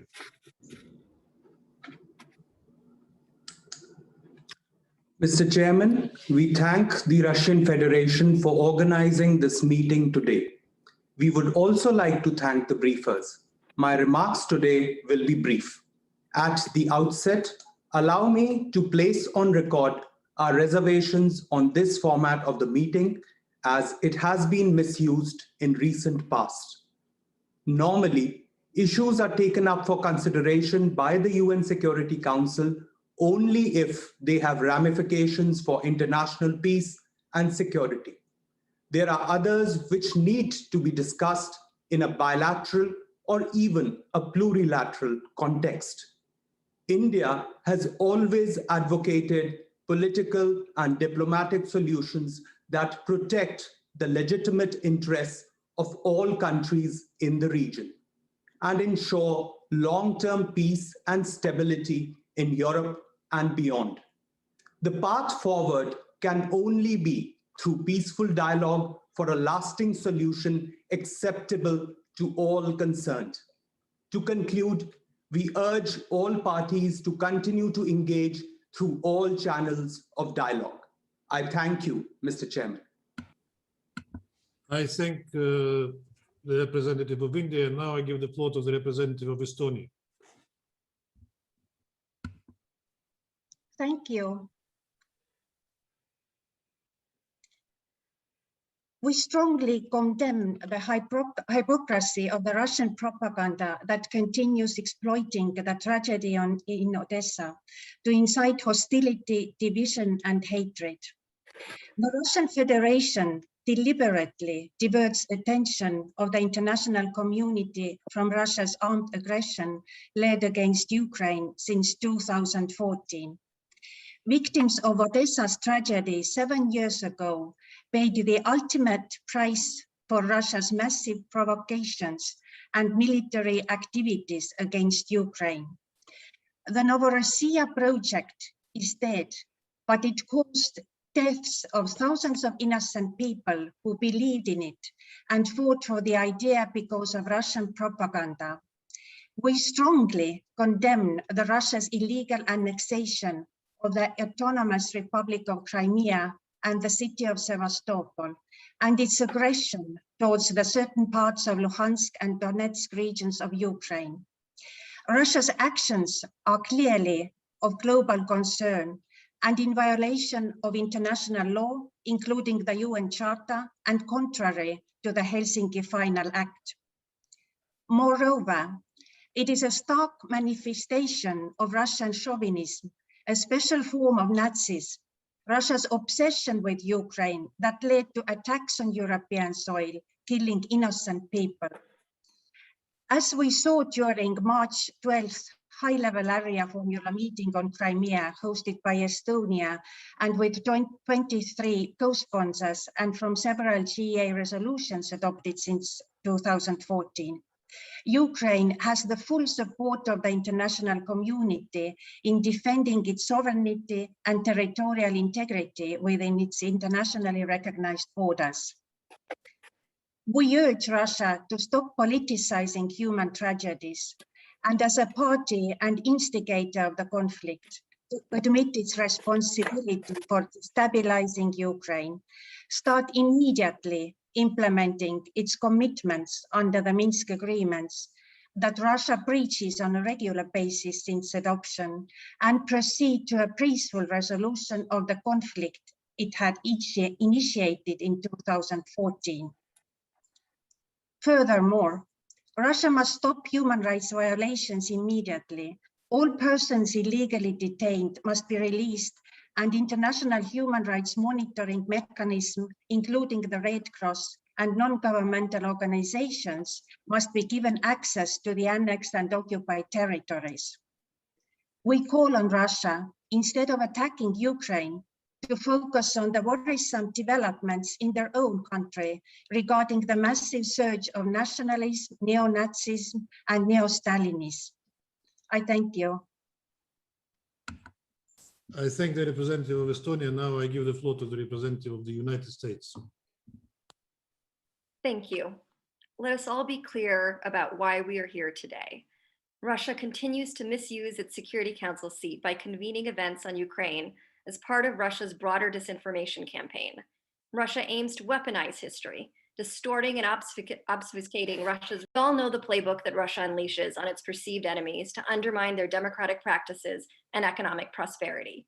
Its tools include the dissemination of propaganda and disinformation, the deployment of proxies and support to armed groups, economic manipulation, and direct action, including assassinations, coup attempts, and sabotage. The events in Odessa on May 2nd were a tragedy born of mass disorder and fire. They were aided and abetted by pro-Russian provocateurs set on violence. The context was a systematic effort under the brands of Novorossiya and Russian Spring to spark the appearance of organic pro-Russian uprisings in eastern and southern Ukraine. Russian intelligence operatives working in Odessa were taken into custody by Ukrainian authorities. Russia then forced Ukraine to return them in December 2019 as part of a prisoner exchange for Ukrainians captured in battle on the territory of Ukraine by Russian-led forces. As part of this exchange, Russia forced Ukraine to include detained Russian operatives behind the deadly February 2015 Kharkiv bombings, as well as the Berkut shooters who stood accused of killing the Heavenly Hundred on the Maidan in February 2014. This is the Russian way. The United States condemns the Russian Federation's deliberate and far-reaching campaign of aggression against Ukraine. This campaign of aggression counts amongst its victims thousands of civilians killed by Russian-led forces in eastern Ukraine, the million-plus Ukrainians forced to flee their homes in the Donbas and Crimea, and every resident cowering in fear of retribution from Russia's brutal occupation regime in Crimea, and several million people now in need of humanitarian aid to stay alive. Russia's 2014 seizure of Crimea was a violation of international law and undermined the shared principles that hold organizations like the UN together. Russia's continued aggression in eastern Ukraine remains the greatest threat to European security. The United States stands with our allies and partners in calling on Russia to immediately cease its evolving military, economic, diplomatic, and disinformation efforts to destabilize Ukraine. We strongly refute Russia's false claims equating support for Ukraine's sovereignty, culture, and traditions and support for neo-Nazi and fascist ideals, organizations, and activists. Such accusations constitute slander and are designed to undermine Ukraine as a culturally, historically, and geopolitically distinct entity, including by depicting Ukrainians and Ukrainian society in a negative light. As President Biden told President Putin on April 13th, Russia needs to end its aggression against Ukraine. This is a message that Secretary Blinken is echoing at the G7 ministerial and in Kiev. Russia should de-escalate tensions by committing to a ceasefire, rescinding its actions to block parts of the Black Sea, and withdrawing the troops and equipment it unilaterally massed in occupied Crimea and around Ukraine's borders. Russia must also cease its hybrid efforts attempting to destabilize Ukraine, including its ongoing campaign of disinformation, a part of which we have been subjected to today. The United States' support for Ukraine's sovereignty and its territorial integrity will never waver, and we commend the remarkable restraint Ukraine has shown in light of Russia's actions. We will not cease our efforts to end Russia's brutal occupation of Crimea. We look forward to working with our allies and partners at the August 23rd Crimea Platform Summit, a timely and important initiative from the government of Ukraine. Thank you. I thank the representative of the United States. Now I give the floor to the representative of Mexico. Thank you, Mr. Chair. Mexico is in full agreement with the Secretary General's assessment reflected in his 2020 report on countering terrorism that the rising threat from those racially, ethnically, politically, and ideologically motivated right-wing and supremacist groups that resort to terrorist tactics, especially against minority groups, is of growing concern. Our unequivocal position is that in order to stop this trend, we must address their underlying drivers, including social, political, and economic grievances. The dismantling of systemic and structural discrimination should be a common endeavor, and we must not overlook its intersectionality. This clearly requires comprehensive approaches that ensure the respect of international law, especially international human rights law. Hate speech, extremist or supremacist ideologies, as well as xenophobic expressions that inspire or promote violence, must be resolutely condemned. These have been aggravated by the misuse of the internet and other information technologies. Member states should undertake the necessary measures to prevent, eliminate, and ban all acts and manifestations of discrimination and intolerance, both online and offline. We recall the importance of the Christchurch call to action in this regard. The promotion of tolerance and pluralism should constitute an unwavering priority. To this end, efforts to foster reconciliation through awareness, education, and a culture of peace must be stepped up. We also recall the strategy and plan of action on hate speech presented in 2019 by the Secretary General. Indeed, the valuable work carried out by the UN in promoting dialogue and understanding based on international law, as well as initiatives aimed at deconstructing stereotypes and hate speech, is pivotal. We must not undermine the power of dialogue and mediation, of building mutual trust through cooperation on conflict prevention, crisis management, and post-conflict rehabilitation. Finally, we recall the need to respect the unity and territorial integrity of Ukraine in accordance with international law, in particular the UN Charter. Thank you. I thank the representative of Mexico. Now I give the floor to the representative of Ireland. Thank you, Chair. Ireland remains saddened by the tragic loss of life in Odessa on the 2nd of May 2014. Let me take the opportunity of this meeting to briefly set out once again Ireland's clear views on the situation in Ukraine. I want to restate at the outset that Ireland strongly supports Ukraine's sovereignty and territorial integrity within its internationally recognized borders and Ukraine's legitimate authorities. In line with our respect for the fundamental principles of international law, Ireland does not recognize the illegal annexation of the Autonomous Republic of Crimea and the city of Sevastopol, nor any political structure created on the basis of this attempted annexation. I wish to reaffirm Ireland's full support to the endeavours of the Normandy format, the OSCE, the Trilateral Contact Group, and the OSCE's Special Monitoring Mission to Ukraine. Ireland underlines that full, secure, and unimpeded access for the OSCE Special Monitoring Mission throughout Ukraine, as well as ensuring the safety of its monitors and equipment, is of paramount importance. Ireland commends the constructive approach of Ukraine in the Normandy format and the Trilateral Contact Group, and calls on Russia to reciprocate and to cooperate with the legitimate government of Ukraine. Ireland supports Ukraine's inclusive approach towards its citizens in the non-government controlled areas, including in the Donetsk and Luhansk regions. Ireland reiterates that the ceasefire in force since the 27th of July 2020 must be used to move forward with the negotiations, and calls on Russia to contribute to efforts to improve humanitarian conditions in eastern Ukraine. We reiterate our call on Russia to allow unhindered access of international organizations and human rights actors to the non-government controlled areas of eastern Ukraine and the Crimean Peninsula, and to respect international humanitarian law. We also continue to call on Russia to ensure unhindered and free passage to and from the Sea of Azov in accordance with international law. Finally, we recall the importance of avoiding propaganda, hate speech, and intentionally divisive language, which may further aggravate the conflict. Thank you, Chair. I thank the representative of Ireland, and now I give the floor to the representative of China. Mr. Chair, I listened attentively to for their remarks. China maintains an objective and impartial position on issues related to Ukraine, and that position remains unchanged. We respect the sovereignty and the territorial integrity of all countries, including Ukraine. We firmly believe that dialogue and negotiation is the only way to solve differences and dispute.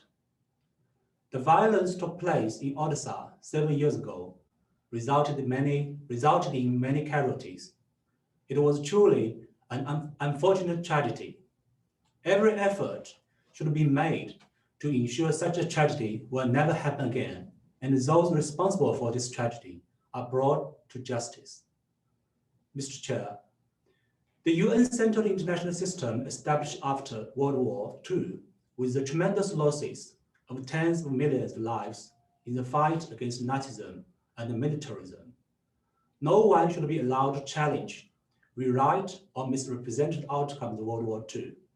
Any attempt to turn back the clock of history should be rejected. Although World War II has passed for more than 70 years, the purposes and the principles of the UN Charter are still the underpinning of global peace and stability. Countries must jointly safeguard the purposes and principles of the UN Charter, including sovereign equality, non-interference in domestic affairs, peaceful settlement of disputes, prohibition of the use or threat of force. Mr. Chair, neo-nazism is more than just the glorification of a past movement, but a contemporary phenomenon with strong vested interests in racial inequality and superiority. In recent years, it is alarming that xenophobia, hate crimes, and racial discrimination, including those against Africans and Asians, are on the rise, especially after the outbreak of the COVID-19 pandemic. We call on all relevant countries to honor their commitment and take measures to ensure their citizens are free from any violence and discrimination. Thank you, Mr. Chair. I thank the representative of China. Now I give the floor to the representative of the United Kingdom. Thank you, Ambassador. We too have listened carefully to the speakers today, and we reiterate our strong condemnation of the Russian Federation's aggression against Ukraine and our continued support for Ukraine's independence, sovereignty, and territorial integrity. The Russian Federation is deliberately, cynically, and as we've seen today, sadly and tragically, attempting to divert the attention of the international community from its own destabilizing activities against Ukraine that have been ongoing since 2014. We know that the Russian Federation, both overtly and covertly, seeks to undermine Ukraine at every opportunity.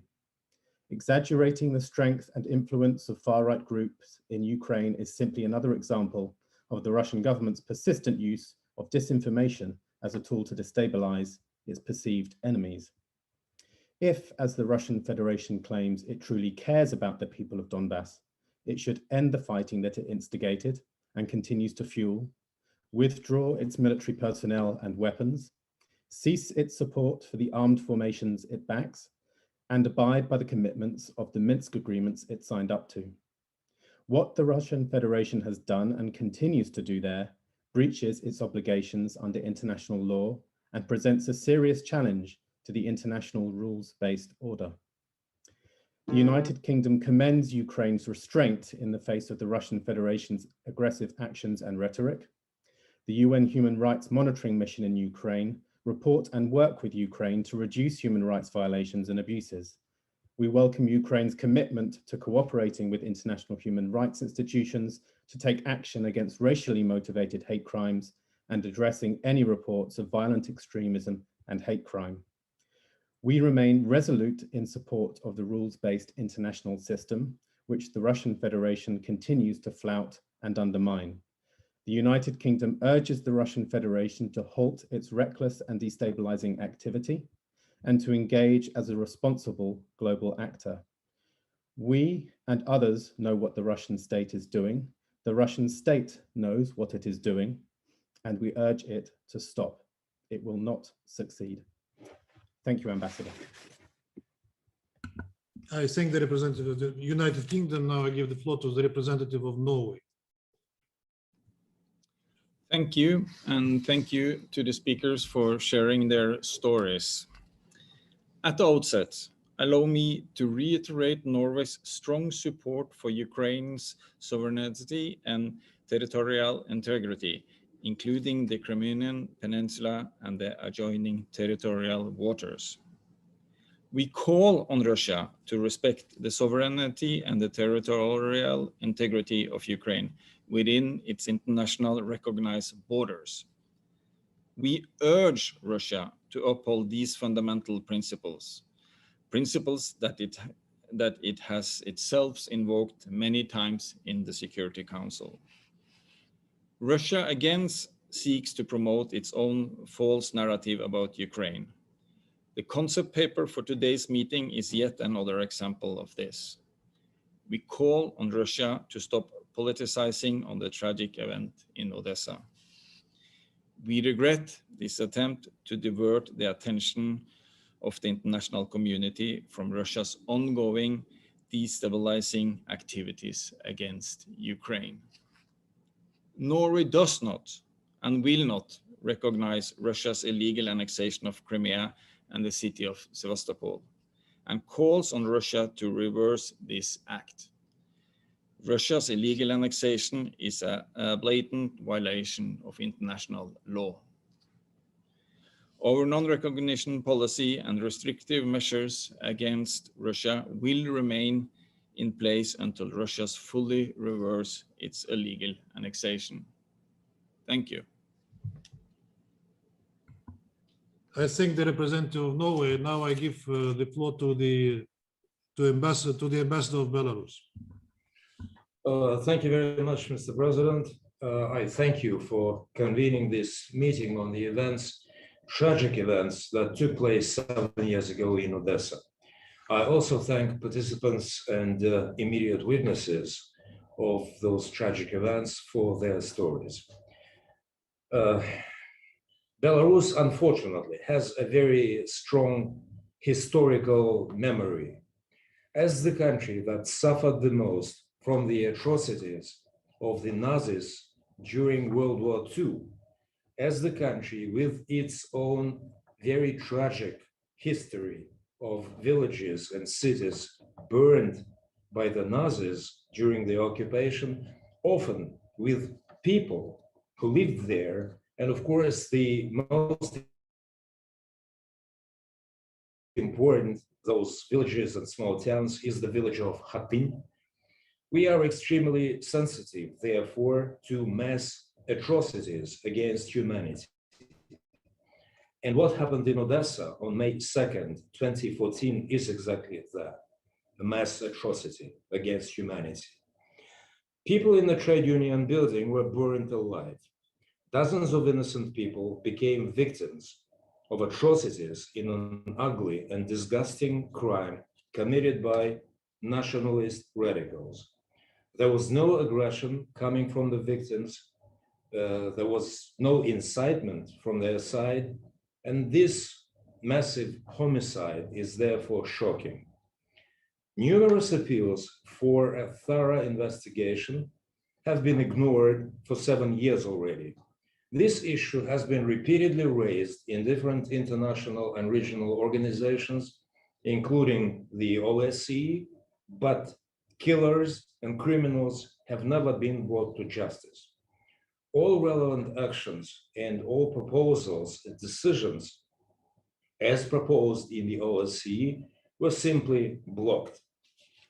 It reveals the unwillingness and complete failure of the Ukrainian authorities to address this situation and to curb the nationalists involved in these brutalities. It also demonstrates clearly who is supporting this behavior. Actually, this support is evident even today at our meeting. When other countries experience political turbulence, that calls from concerned countries to address the situation internationally, whether in the UN Human Rights Council or in the OSCE or in other bodies.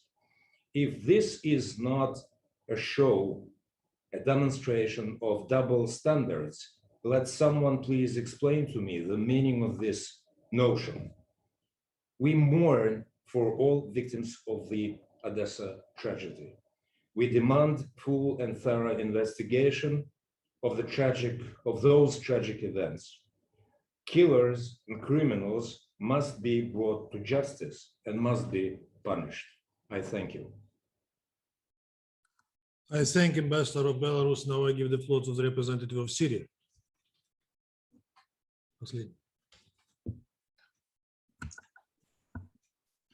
Thank you, Mr. Chair. Thank you for organizing this important meeting. And I also thank the briefers, the experts and witnesses for the information they provided us and express solidarity with the victims. We totally refuse all forms and manifestations of neo-nazism, violent nationalism, hate, discrimination, and incitement for violence in Ukraine and everywhere, including such acts against our brothers and sisters, the Syrian refugees in many countries. It's outrageous that some Western countries are dealing with human rights and humanitarian issues with double standards, pretend that nothing happened in Odessa, and launch a hostile campaign against Russia.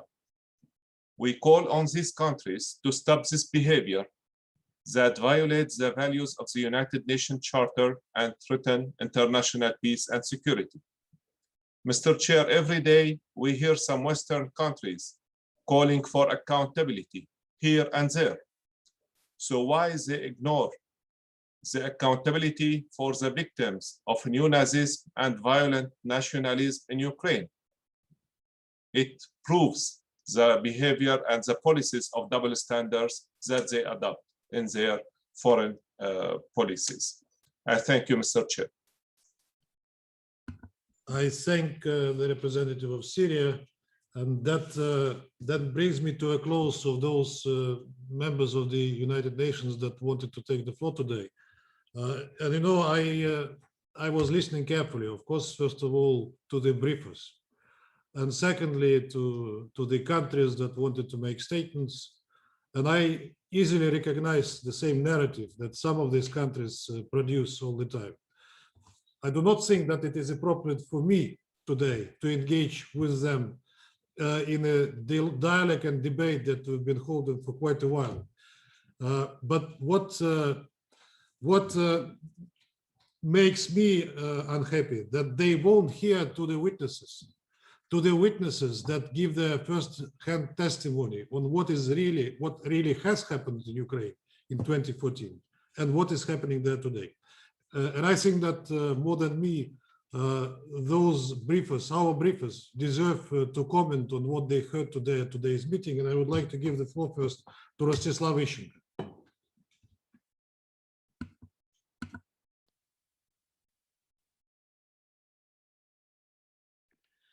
Благодарю вас, господин председатель. Thank you, Mr. Chair.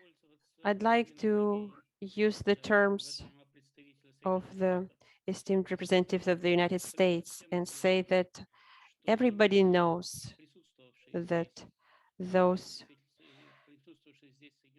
the United States that were present here, representatives of France and UK, Estonia, and also those countries who were absent at this meeting and represent the European Union are directly responsible for what happened in Ukraine since and both before and during Maidan. They applied pressure on the Ukrainian authorities. They didn't allow the president of Ukraine to deliver his duty to protect the population of Ukraine from the threats to the life of its citizens and their property, from attempts to violate the Constitution. And because of those states, and first and foremost, the United States, who plays who declare themselves as the leader of the West. The state structures are destroyed. It's not by chance that I was talking about the situation right after the coup d'etat. The situation improved a little bit. Yes, to the outside, the state is functioning, but in reality, we know and we see that President Zelensky is more afraid of his own nest than of the State Department of the United States. So he's taking their lead. And President Poroshenko before him was equally afraid and was following their lead, although none of those two presidents are Nazis themselves. I repeat, the actions of the United States led to this result. Moreover, I would like to stress that on the territory of Ukraine, there are American military men that are there illegally, because in each case, the Supreme Rada of Ukraine should give a permission for the military men of other foreign countries to send their troops or their soldiers. But this is now done without the permission of the authorities. So I think it's not for the United States to teach others how to live. They should just apologize for all the lives that they've destroyed in Ukraine just in the 5-10 years, in the past 5-10 years. And I think we could talk about this for a long time, but I would like to give other colleagues a chance to speak. Thank you.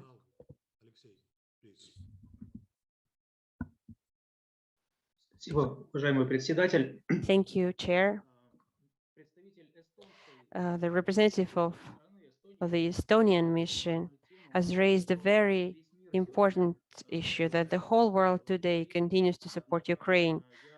But nevertheless, I would like to say that for other representatives of other countries to hear what I'm saying, that just 2 weeks ago on the 16th, 17th, and 18th of April, in many European countries, there were demonstrations against military aggression of Ukraine, against Donbass, and against aggression by NATO. Namely, on the 16th of April, the Slovak activists, they held a meeting on the main square of a capital. There was also a demonstration against the war in Donbass in Austria, Vienna, when straight on the flag of Ukraine, they wrote, "Fascism never again." And also on the 17th of April, there was a demonstration in Athens, which gathered over 500 participants that with a slogan from Turkey to Greece, and so on and so forth. Let's unite and let's fight imperialism. Also on the 11th of April, there was a demonstration against the intervention of the United States into the Ukrainian affairs, and namely in Donbass, namely inside of the United States on the 11th of April in New York on Times Square. So the civil position in Europe and in the United States itself, it has changed throughout the past 7 years. And I'm surprised the representative of Estonia doesn't know about it. And I'd like to say a couple of words about the worries that were expressed by many participants about the territorial integrity of Ukraine.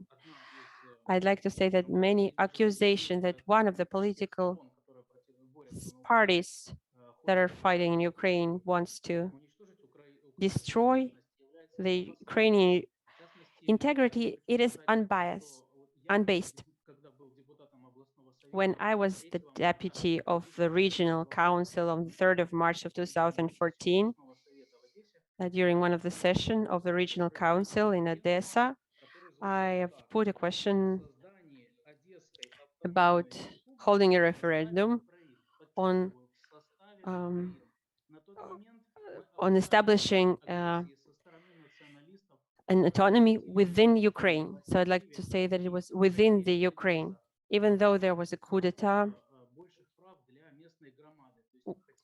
we just wanted to have more rights for our people, to have an autonomy, so we would be able to choose our own governor and not to live with someone who was sent by Kiev, so that we could regulate our law enforcement bodies so they wouldn't be used in with the goals of political repression. Also, we wanted to have a right to speak Russian and use our native language, but my colleagues did not support me, and as time showed and as my personal experience showed, those fears were justified, and our region was covered in blood, along with other regions who did not support the new Kiev authorities. Thank you for your attention.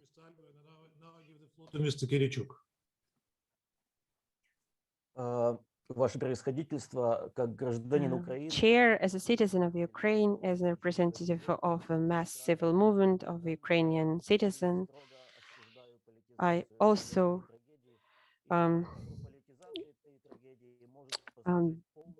do not recognize the politicization of Ukraine tragedy, and I think the only remedy for it is the unbiased investigation and bring all those responsible.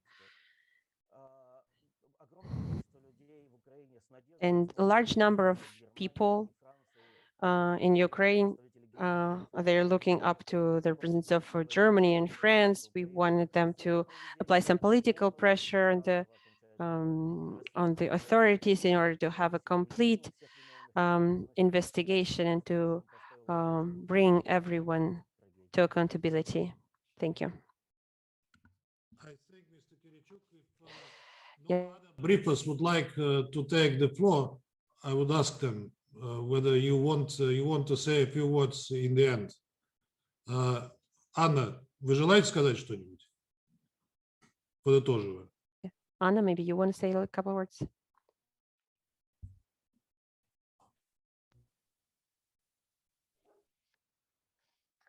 Если мне позволите, я If you allow me, хотела бы рассказать стих памяти погибшим детям. I would like to cite a poem in honor of all those who were killed.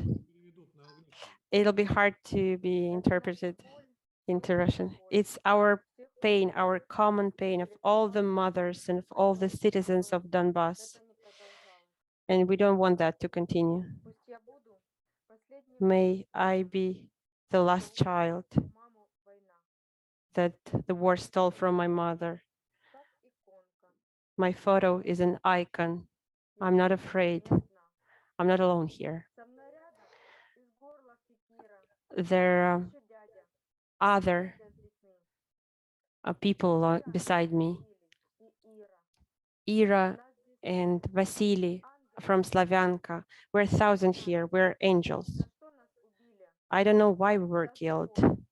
Even God doesn't give us an answer. Мы мечтали, We играли, had dreams, we played, we loved, наших близких и солнечный свет. and we loved the sunlight and our relatives. Было лишь My name is Polina. I was just 8 years old. Вите 2. Misha was 2, Lena was 5 and 6. Please stop the war. We beg you. How many souls have disappeared? Uncounted number. May I be the last child that the war stole from my mother. And my photo is an icon. And I'm not afraid. I'm not alone here. Thank you. Спасибо, спасибо, Анна. Спасибо. Thank you. Господин Фучаджи, вы хотите сказать пару слов? Mr. Fucheju, do you want to say a couple words?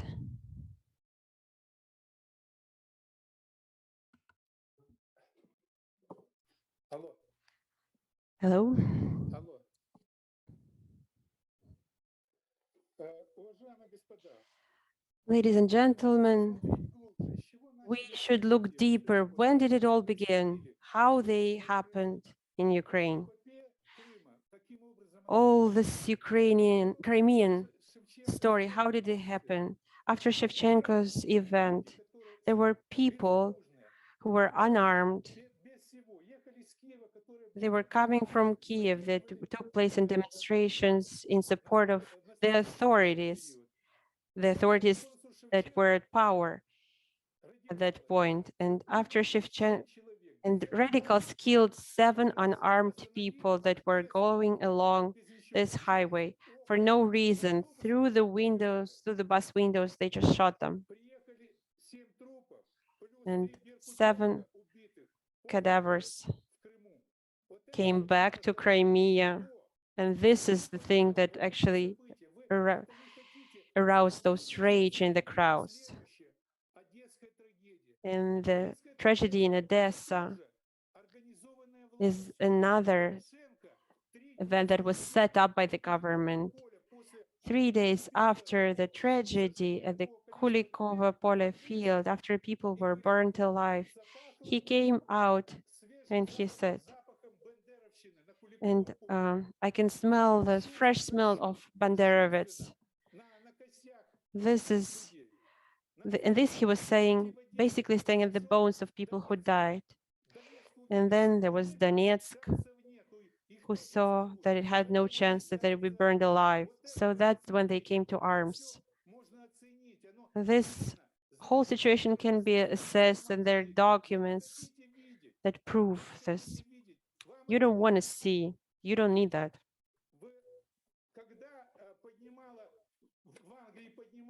When there was this story of the UK in the referendum, on the referendum in the Republic, the Queen didn't send radicals to shoot people. She sent smart people to talk to people, to convince them. And here in the Ukraine, there were people who were sent to kill, not to talk. Thank you. Thank you, Mr. Fuchaji. Like to say just a few brief words, that if you listened attentively to what our briefers were saying today, a new picture of modern Ukraine might emerge in your mind. Some of you are claiming that this picture is wrong, that this is a product of the Russian propaganda. But the people that you saw today are real. They all became victims of the post-Maidan Ukraine and decided to share their experience with you today. For us in Russia, their accounts are well known. Since the Maidan coup in February 2014, we received information about crimes and atrocities by the new Ukrainian state and the ultra-nationalist far-right groups against Russian-speaking population. But this information, unfortunately, is completely blocked in the West. However, it is indispensable to hear the accounts of the people who have personal experience of the events in question, to understand what is really happening and what are the limits to the settlement of the inter-Ukrainian conflict. Some of our colleagues criticized our meeting and our selection of briefers. However, it is common practice in the Security Council to invite representatives of civil society, witnesses of atrocities, and those who can provide to us certain details that would allow to better understand issues on our agenda. You find it normal in other country-specific situations, but when we do it in regard to the events in and around Ukraine, you again call it Russian propaganda. In fact, you call Russian propaganda that very uncomfortable information that you have to listen to, and those people who can provide such information. In any case, we think that the briefing was very useful, and I first and foremost would like to thank our briefers and for their frank, candid, and sometimes tragic accounts and testimony to what has been happening in our brotherly country since 2014. I thank you very much. I wish you all the best. The meeting is adjourned.